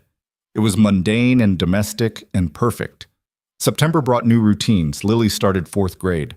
Ethan adjusted to his new role as department head. Vivian worked from home 3 days a week, attended board meetings the other 2, and somehow found time to volunteer at Lily's school. They had family dinners every Wednesday. Margaret visited twice a month. Emma came up from Portland whenever she could. Mrs. Chen became a fixture at weekend breakfasts. It wasn't perfect. They fought about stupid things, dishes, schedules, whether to get the dog Lily desperately wanted. Vivian still worked too much sometimes. Ethan still struggled with grief on bad days. Lily had moments where she missed her mom so badly she couldn't function, but they figured it out together. One October evening, Ethan came home to find Vivian and Lily in the backyard burying something in the garden. "Do I want to know?" he asked. "We're planting a tree," Lily explained. "A memorial tree. For Mommy." Ethan's chest tightened. "Yeah?" "Miss Vivian said we should have something growing, something alive. So Mommy's still part of our home even though she's not here." He looked at Vivian, who was covered in dirt and looking uncertain. "Was that okay?" she asked quietly. "I should have asked first, but Lily was sad and I thought—" Ethan kissed her, stopping the spiral. "It's perfect. Thank you." They finished planting the tree together, a Japanese maple that would turn brilliant red every fall. Lily chose the spot, insisting it needed to see the kitchen window so Sarah could watch them cook. "She loved cooking with you," Lily told Ethan. "She'd want to see us now." Yeah, she would. That night, after Lily was asleep, Vivian found Ethan standing at the kitchen window looking at the tree. "You okay?" she asked. "Yeah, just thinking." He turned to face her. "Thank you for loving her, for loving the memory of her and not feeling threatened by it. She made you who you are. She gave you Lily. How could I feel threatened by that?" Vivian leaned against him. "She was part of your story. I'm just lucky enough to be part of the next chapter." "You're more than that. You're the reason there is a next chapter. We saved each other. That's how this works." They stood there in their house, with their sleeping daughter and their memorial tree and their ridiculous cactus. It wasn't the life Ethan had imagined 4 years ago, standing in a hospital room saying goodbye to his wife. It wasn't the life Vivian had imagined a year ago, sitting alone in a bar, texting an employee she barely knew. But it was their life. Messy and imperfect and real. December brought snow, rare for Seattle. Lily was ecstatic, dragging them outside at 6 a.m. to build snowmen before school. Steve the cactus watched from his windowsill, witnessing the chaos. Christmas morning, they woke up in their own house for the first time. Lily thundered down the stairs, found presents under the tree, and declared it the best Christmas ever. Emma had driven up the night before and stayed over. Margaret arrived at 8 with breakfast. Mrs. Chen came by with cookies. Marcus and his new girlfriend stopped by in the afternoon. The house was full of people and noise and life. That evening, after everyone had left and Lily had finally crashed from excitement, Ethan and Vivian sat in the living room surrounded by wrapping paper and new toys and the comfortable destruction of a good Christmas. "I have one more present," Vivian said quietly. "We agreed no more presents. We went way over budget already. This one doesn't cost anything." She pulled out an envelope. "Open it." Inside was a single piece of paper, an application for adoption, with Lily's name on it. "I want to adopt her," Vivian said, her voice shaking. "If that's okay. If you both want that. I know I can't replace Sarah, and I'm not trying to, but Lily is my daughter in every way that matters, and I want to make it official." Ethan couldn't speak. He just pulled Vivian into his arms and held her while she cried. "Is that a yes?" she asked eventually. "That's a yes. Lily will be thrilled. She's been asking when you're going to be her mom for real instead of just her dad's girlfriend." She asked that 2 weeks ago. I told her we needed to wait and see. Apparently you had the same idea. They told Lily the next morning. Her reaction was to burst into tears, hug Vivian so hard that they both fell over, and immediately start planning how to tell everyone at school. "Can I call you Mom?" Lily asked. Vivian's face crumpled. "If you want to. But you don't have to. I know you had a mom." See, "I did. And she'll always be my first mom. But you're my now mom. I can have both." Lily looked at Ethan. "Right, Daddy?" "Right, Lil. You can have both." The adoption went through in March. they had a small celebration at the courthouse with Margaret and Emma and Mrs. Chen. The judge smiled at them and said she could tell this was a family built on love, which was the best kind. That night, they went to dinner at the same Italian restaurant where they'd first told Lily about dating. Lily ordered spaghetti again, some things never changing. "I have an announcement," Lily said with tremendous seriousness. "Now that Mom is officially my mom, I think we need to get that dog." Ethan and Vivian looked at each other. "We'll discuss it," they said in unison. Lily grinned because she knew she'd already won. 6 months later, they adopted a rescue golden retriever named Neptune, who destroyed 2 pairs of shoes, 1 couch cushion, and all remaining pretense that their house was ever going to be perfectly organized. Life continued its messy, imperfect way. Ethan got recruited by 3 different companies but stayed at Vivian's firm because he liked the work and the people. Vivian started a foundation for foster kids with Emma's help.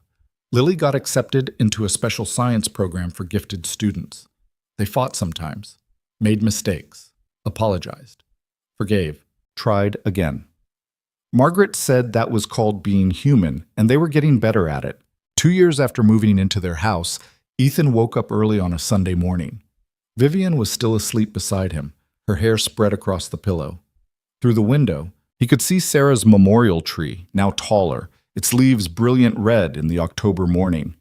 He thought about the last 4 years, about grief and survival, about learning to open up again after loss, about building a family from the broken pieces of 2 lives. He thought about the man he'd been, drowning in responsibility, barely holding it together, isolated in his exhaustion. And the woman Vivian had been, ruthless, lonely, convinced that caring about people meant inevitable pain. They'd both been right, in a way. Caring did mean risk. Love did mean vulnerability. But isolation meant dying slowly while still breathing, and they'd both been doing that long enough. Lily appeared in the doorway, Neptune at her heels. She was 11 now, taller, somehow both more mature and more herself. "Pancakes?" she asked hopefully. "Pancakes," Ethan confirmed. "Can I wake Mom?" "Let her sleep a bit longer. She had a late meeting yesterday." "Yeah." They went downstairs together, daughter and father, dog trailing behind. In the kitchen, Ethan made pancakes while Lily narrated every fact she'd learned that week about deep-sea creatures. Neptune begged for scraps. Steve the cactus presided over everything from his spot on the counter, now absurdly large and thriving. Vivian came down 20 minutes later, drawn by the smell of coffee and the sound of her family. She kissed Ethan good morning, ruffled Lily's hair, fed Neptune a piece of bacon she thought no one noticed. They ate breakfast together in the morning light, 3 people who'd found each other when they'd all stopped looking. The conversation flowed easy and comfortable. Plans for the day, jokes about Neptune's latest destruction, Lily's upcoming science fair project. It was ordinary, mundane, exactly what Ethan had thought he'd lost forever when Sarah died. But he'd learned something in the last 4 years that maybe everyone needed to learn eventually. Life doesn't end when you lose something irreplaceable. It just changes shape. And if you're brave enough to stay open, to risk the pain of caring again, you might discover that you have more capacity for love than you ever imagined. That's what Vivian had taught him. Not that you could replace what was lost, but that you could build something new without betraying what came before. That honoring grief and embracing joy weren't contradictions. They were both parts of being fully human. And that sometimes the people who look the most untouchable are just scared. Sometimes the Ice Queen is really just a lonely woman who learned too early that caring meant losing. Sometimes the exhausted single father who seems to have it together is barely holding on. Sometimes love means seeing past the armor people wear and choosing to stay anyway. After breakfast, they walked to the park with Neptune. Lily ran ahead with the dog, her laughter carrying back to where Ethan and Vivian walked hand in hand. "I was thinking," Vivian said, "maybe we should visit the aquarium next weekend, for old time's sake. The place where this all started? Where I first met Lily. Yeah, seems fitting. She squeezed his hand. Plus, she's been asking about a specific jellyfish exhibit that just opened. Of course she has. They walked in comfortable silence for a bit. Ahead, Lily was trying to teach Neptune to fetch, with mixed success. Are you happy? Vivian asked.